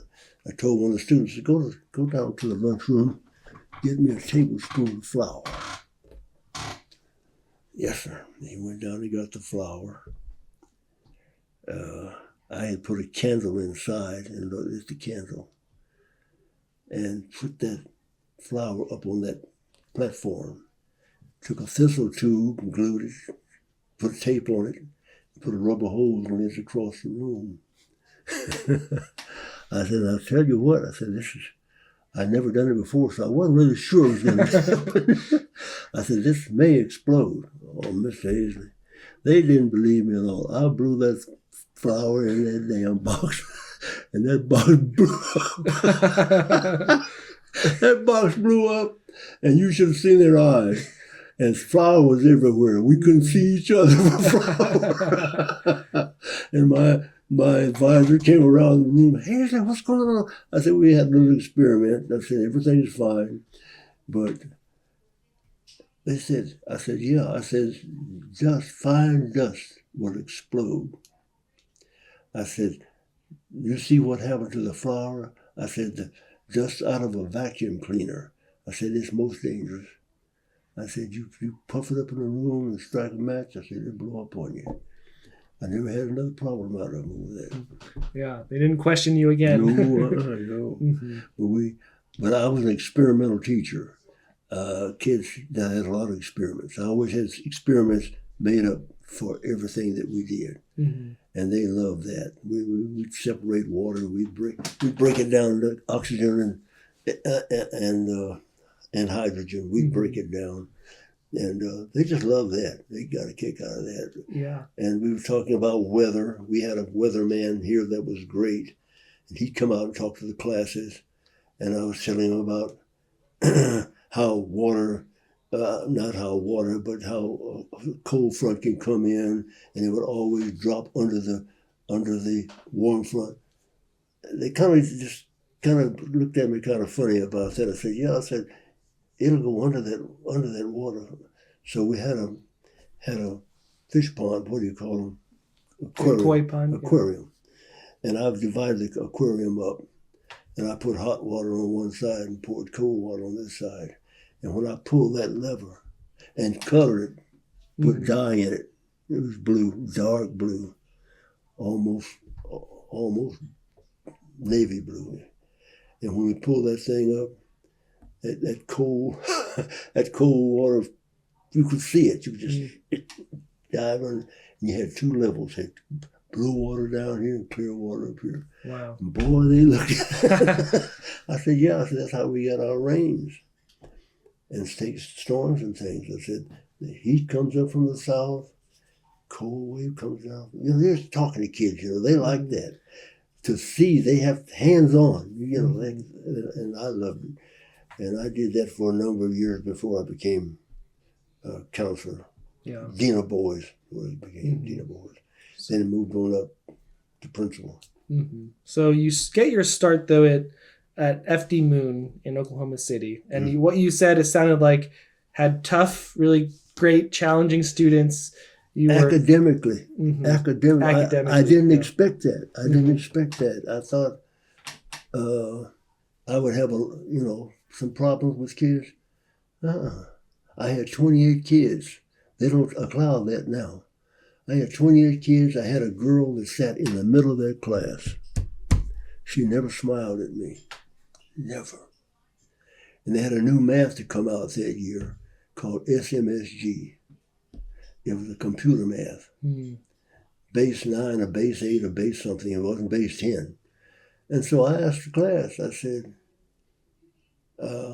would someone in class explain that to me? Because I never heard of such a thing. And every eye turned to her. I found out who the boss was right there. And she got up to that board, and you would have thought she was 40 years old. And experienced. She started writing and explaining base SMSG math. It was fascinating. It really was. She ended up professor of math at the Air Force Academy. Wow. And she wasn't pretty. She wasn't pretty at all. She's real fair. Her hair was all over her head. She's just plain blue-eyed. And I look at her and she never smiled. Never smiled. I'd like to see her right now because she was one smart heifer. Yeah. And there were kids in school smarter than she was. They had them ranked from 1 to 20. I had the 15s and 16s. After I dealt with that 15 and 16, I said, I don't want to feel 20. I don't want to be nowhere near them. Yeah. They were that smart. I mean, sharp kids. Now, there were some kids down in that 1 and 2, but I never, until I started physical education, I never saw them. Yeah. So between the smart students and being Coach Watkins' head coach, you sound like you got a lot of almost trial by fire, a lot of great experience early on. I did. I made a lot of mistakes and didn't pay for them. I did. I had a kid in class. I used to see him. He was 6 feet tall, weighed about 165 pounds, and was always playing with the little kids. And that irritated me. If I was a young, dumb teacher, that irritated me. He was playing. They were running, screaming, hollering, all that. So I grabbed him one day. I said, "What's your problem? Why are you always playing with these kids? How old are you?" He said, "I'm 11."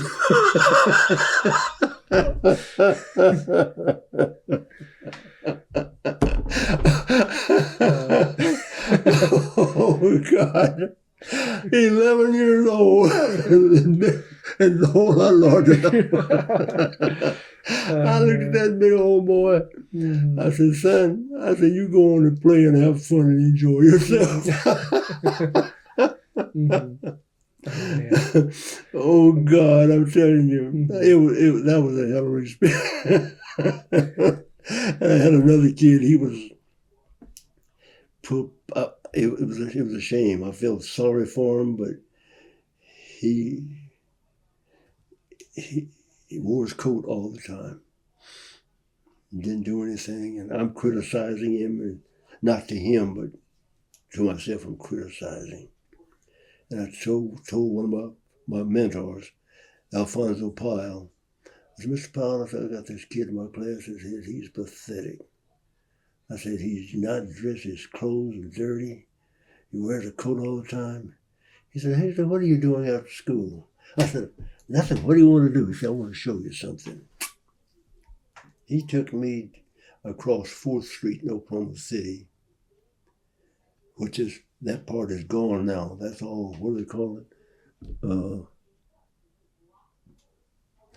Gentrified, or it's a new area of Oklahoma City. It's been there for years, but at that time that wasn't there. He said, "I want to show you something." He took me down 4th Street and went into a place.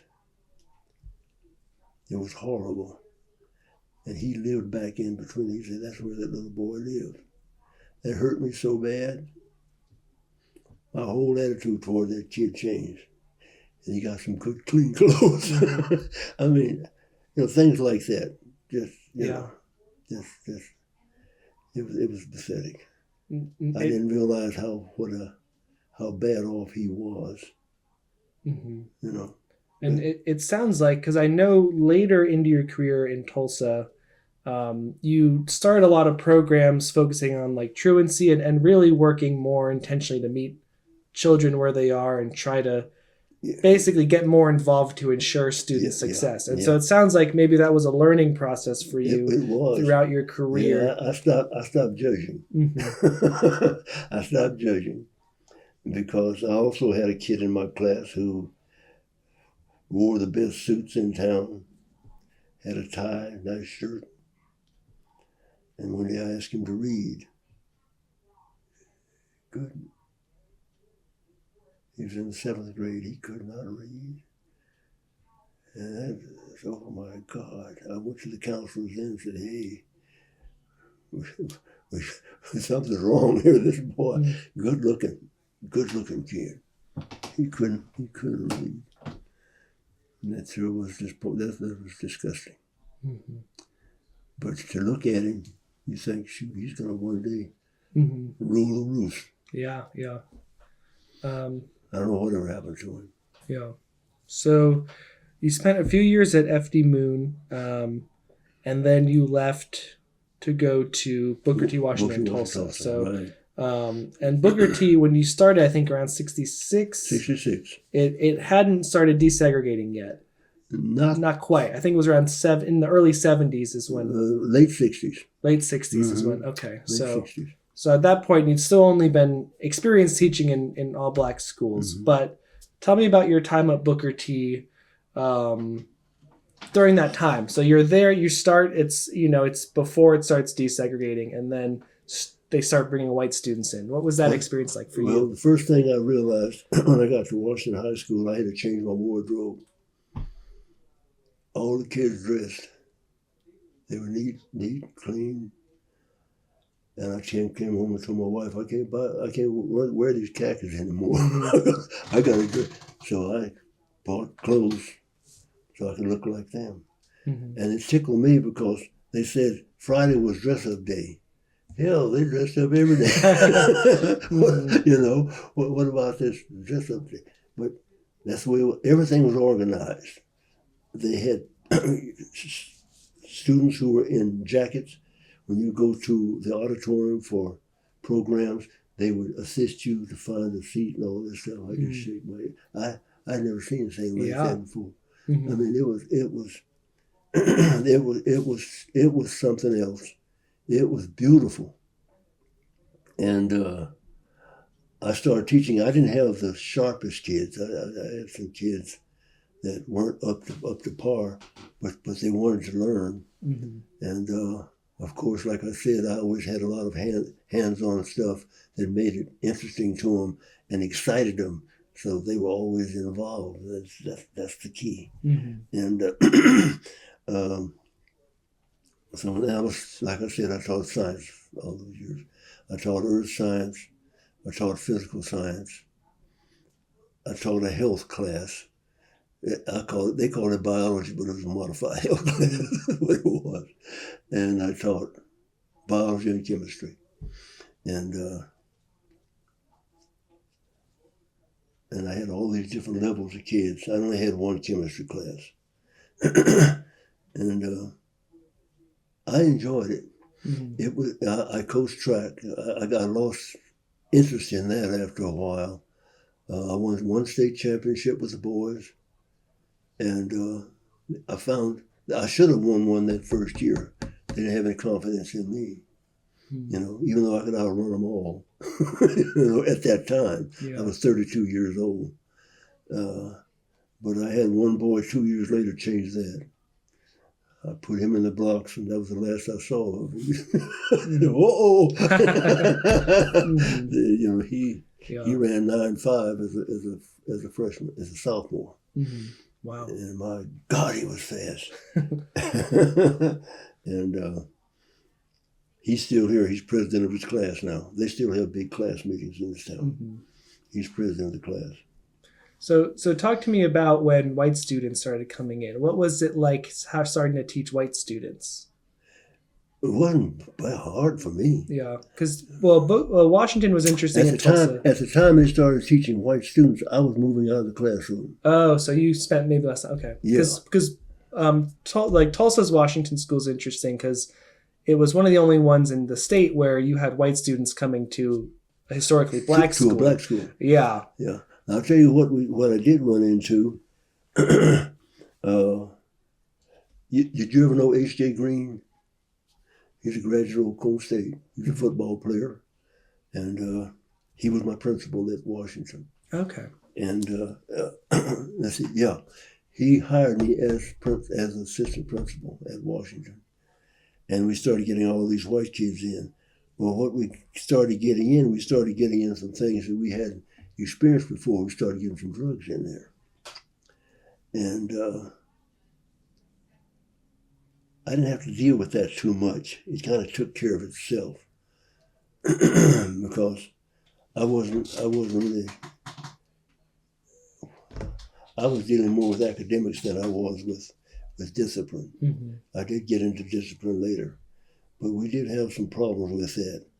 And I'll never forget, that was the first time I had experienced marijuana at OSU because I was in a class, they had some, and I got a chance to see it.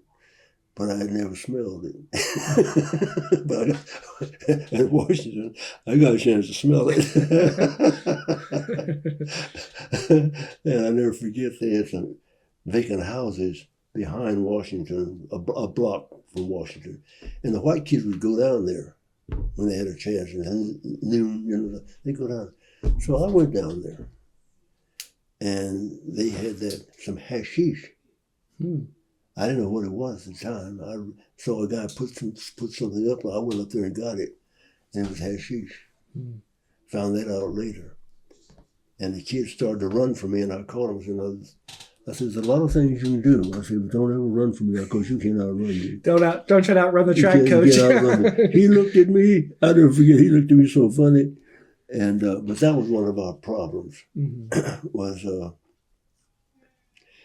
We had some super teachers, because when they integrated, when they did that, they brought a lot of white teachers in from the South, and they wanted to be there.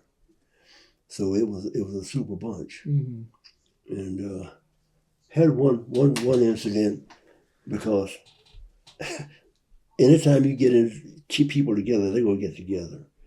And we had this boy there.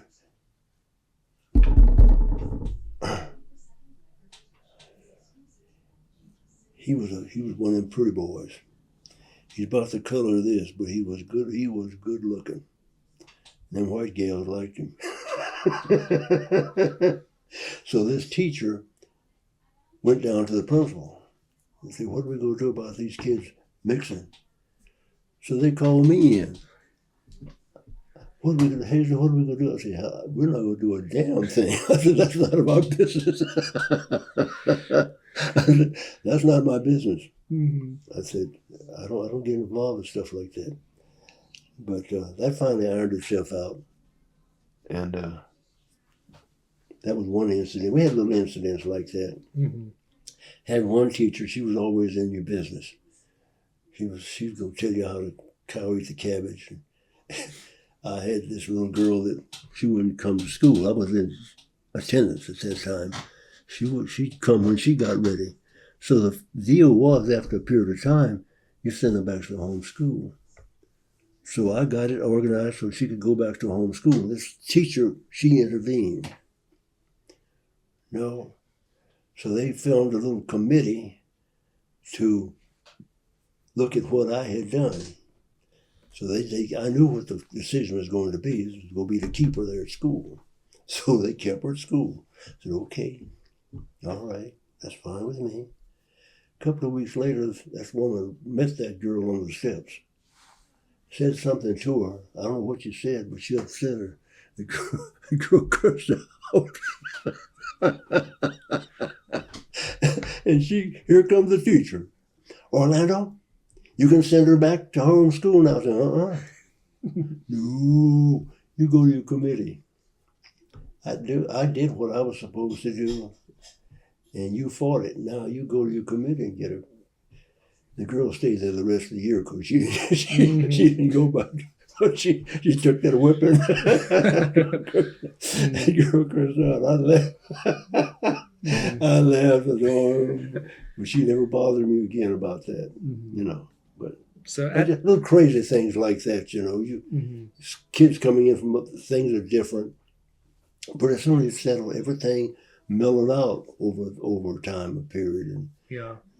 it was fine. So Academics was the same. They went up. Kids started doing great things, and they're still doing it. yeah.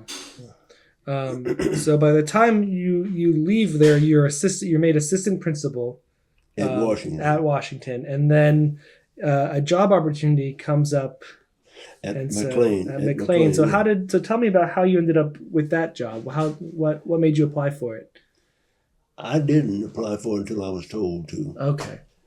Because I'd gotten to the point where they didn't want me at Washington. Because I was strict on that discipline. I followed the rules. But it got to where parents were complaining. Hell, I was doing what I was told to do. So they wanted me to move. So the superintendent called me in. And he asked me, why didn't you apply for the job at such place? I said, I already knew that you had somebody for the job. Well, no. I said, oh, yeah. I said, I know the game, you know. You already know who you're going to put somewhere, but you have to open it up. So when McClain opened up, I applied.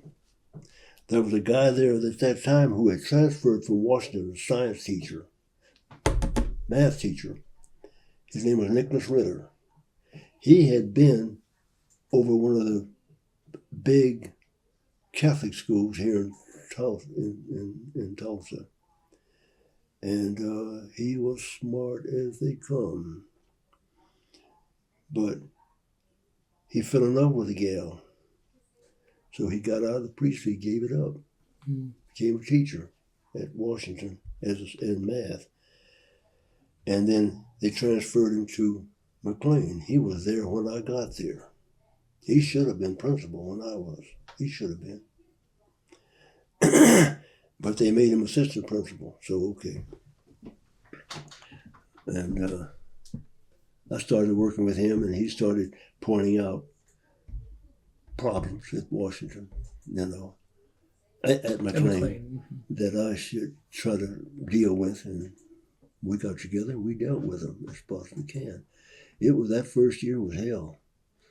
I took over from a guy who he was just drawing a check. The boy told me, Mr. Hayes, I said, he never came out of his office. We saw you all the time. I said, we never came out of the office. And I said, yeah, I stayed in the halls. But that boy that said that, he ran McClain.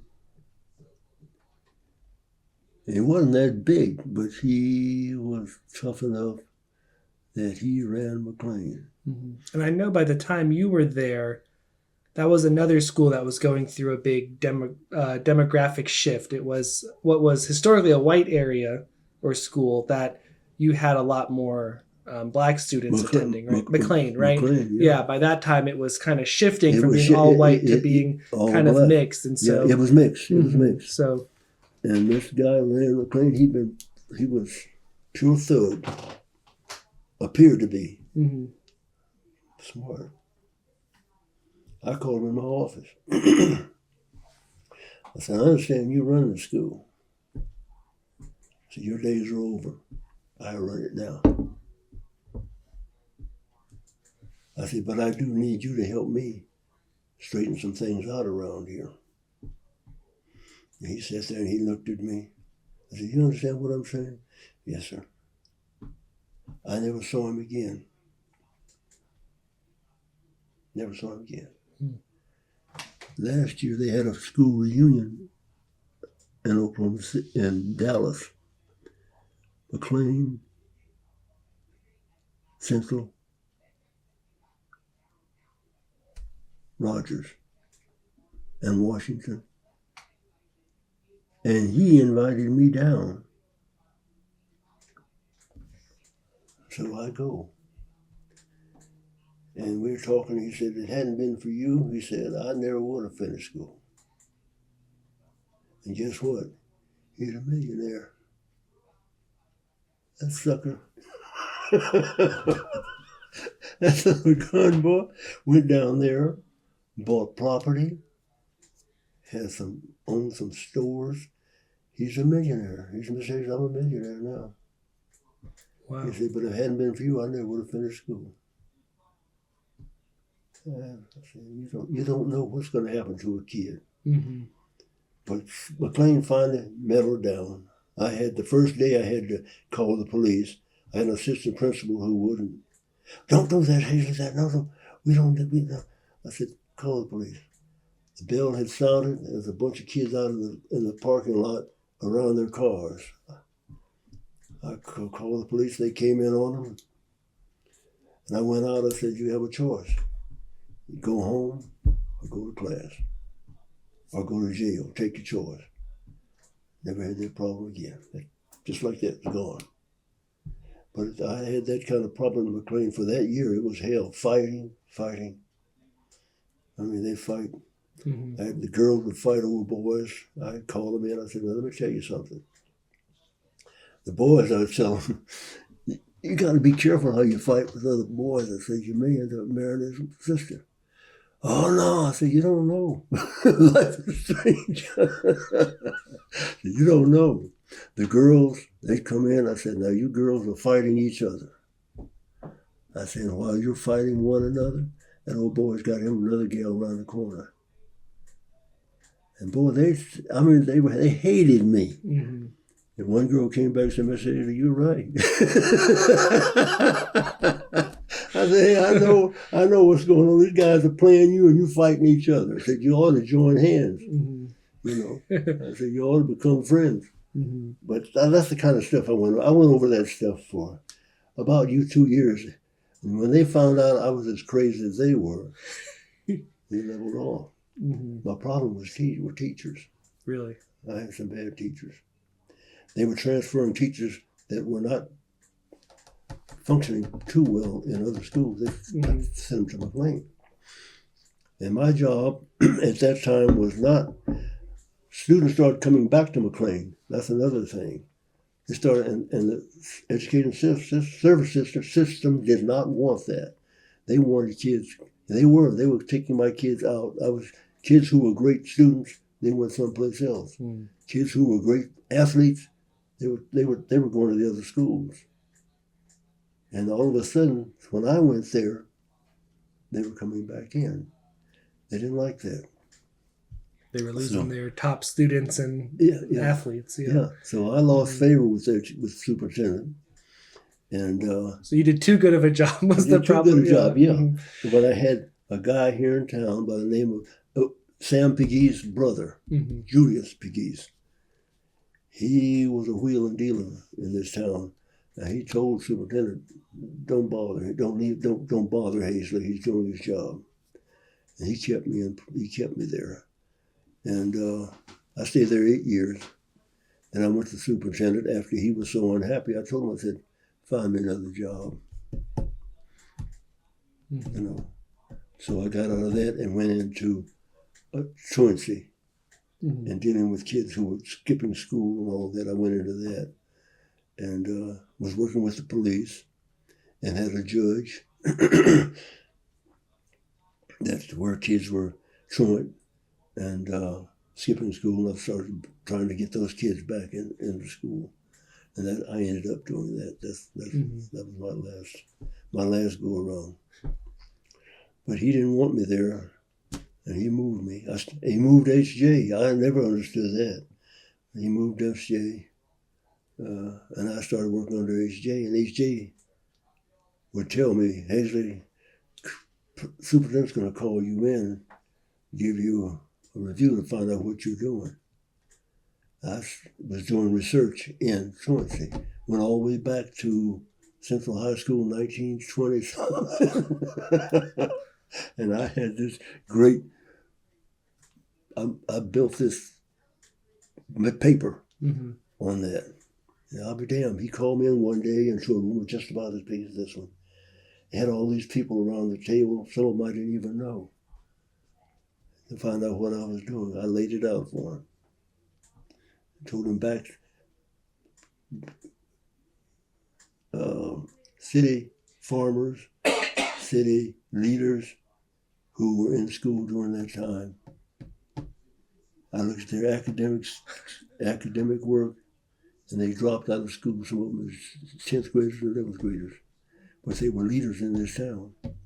But they were damn smart too, you know, and I showed that to them. You know.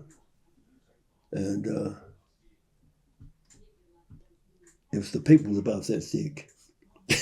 but what I did was I had, what do you call it? I had made up some other papers that sort of went through the whole thing in 2 pages. And I'll be damned if he didn't fall for it. He said, Orlando, I think you should have looked at this and given us a shorter view of it. I reached there and got it and said, here it is.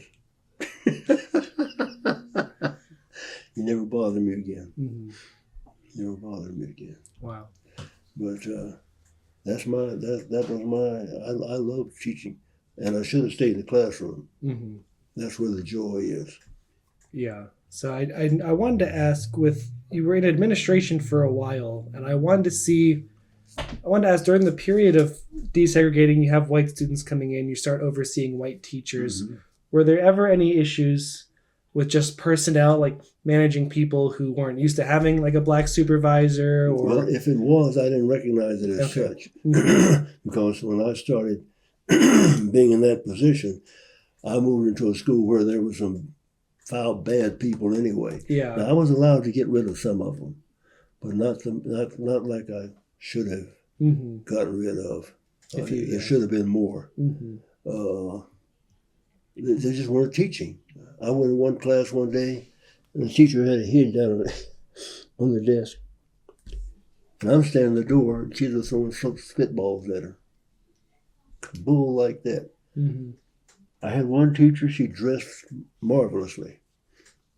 White girl. Beautiful, beautiful dress. She came down crying one day. What's the problem?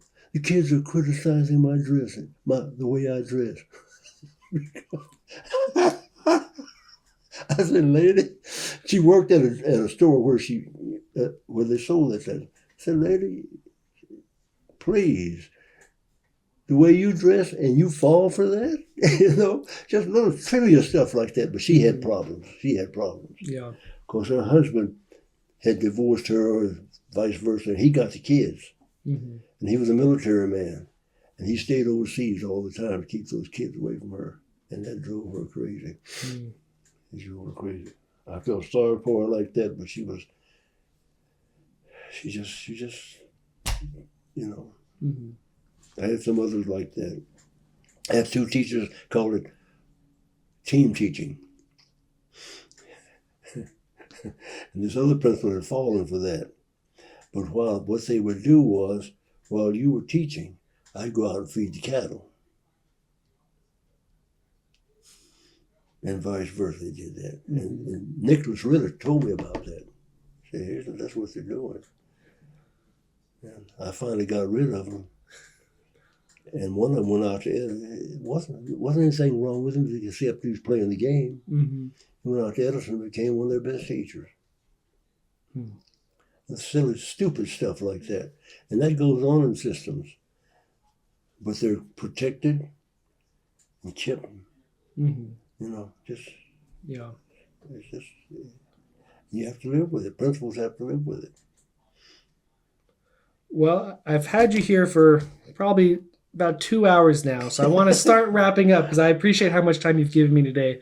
I know in 2021 you were inducted into the Oklahoma African American Educators Hall of Fame, and I wanted to ask you about the legacy of African American teachers in the state. It's something you grew up going to black schools. You were a teacher through all black and desegregated school systems. What do you think is the importance of that legacy, and why it's important to recognize it like through that Hall of Fame? Well, in the first place, they were not recognized by the state. Secondly, the people that are in there are those who do not only were they teachers, but they also worked in the community through their churches, through fraternities, sororities. They made things good for kids outside the realm of the school itself. And those are the people who were inducted into that sort of thing. Mm-hmm. Just because you're a good teacher and sit on your butt doesn't mean it. You gotta do something in the community too. Mm-hmm. And that's what those kinds of people are. So we want those people to be remembered. And there are a lot of them will never be like Ward. And the things that he did, he hasn't been inducted in there yet, and he should be. And we get them in there posthumously, and those that are alive. Mm-hmm. And I had teachers in Enid that were super, and they're across this state that did some awesome things with kids. And I saw a teacher the other day that was made. She taught for 64 damn years. Wow. She's in one of these things. 64 years, and she was always involved with those kids.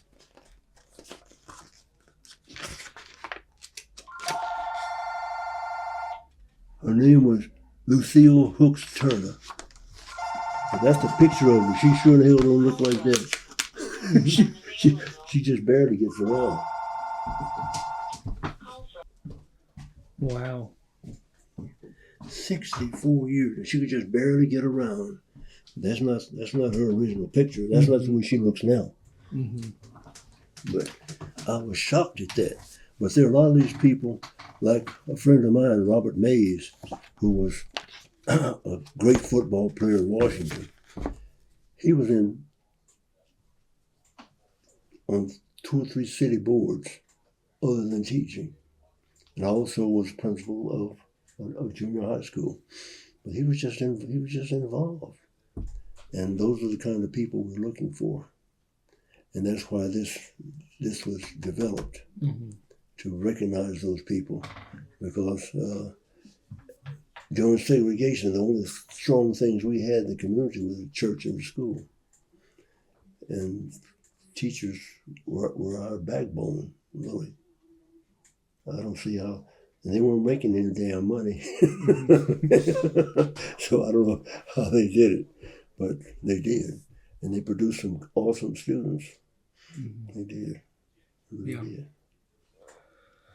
And I know, well, you were one of the inductees, so you're recognized for your contributions as well through your whole career. Yeah. Well, is there anything else you'd like to say, either about your time at OSU or about your teaching career before we stop for today? I loved my time at OSU. I really did. Being in an integrated situation, that was nothing new for me. The only thing is how I was accepted. Because I was offered a job at OSU, which was a great job. But the people that were overseeing that job, I knew I was going to have some problems with them. Mm. And I'd already experienced it. When I was at OSU, they used to have foreign students to come in, and there were students from Ethiopia. There were 3 of them. Kasahun the Bebe, Mulugeta Give the Wall, and one other. And they hadn't told them about the segregation situation in Oklahoma or in the country. And one day they said, "Well, we're going to Oklahoma City tomorrow." I said, "How are you going?" They said, "We're going to go on the bus." I said, "Let me tell you something." I said, "When you get on that bus, they're going to make you sit at the back of the bus." Boy, they got mad at me. Why? I said, "Because you're black. So you can't sit up there with everybody else." Boy, they were huffed at me, and they didn't believe me. And the next day, they caught that bus to Oklahoma City, and it hit them. God dog, when they came back to Oklahoma State, they were angry. And Oklahoma State had not told them that that was going to happen to them. And they did not know it existed. Mm. And they were very upset about that. Yeah, that's interesting because how they had to have found out eventually. So it's interesting they weren't they were prepped for over that. here. They were over here. They were cotton farmers, and they came over here to look at how cotton is grown, and they were slated to go to Mississippi to look at some farms. They traded them, changed it, and sent them to New Mexico, which is almost as bad. Mm-hmm. But they sent them out there, and Wow. but that happened to them. But things like that that hurts our country. We don't realize that. But those were some sharp cookies. They were little fellas too, so we all got along fine. But I remember them so well. Mm-hmm. Yeah. Well, I think that's everything I have for you. I just want to thank you again so much for talking with me about your life, your time at OSU. I really appreciate it, and I just want to say thanks again. You're more than welcome.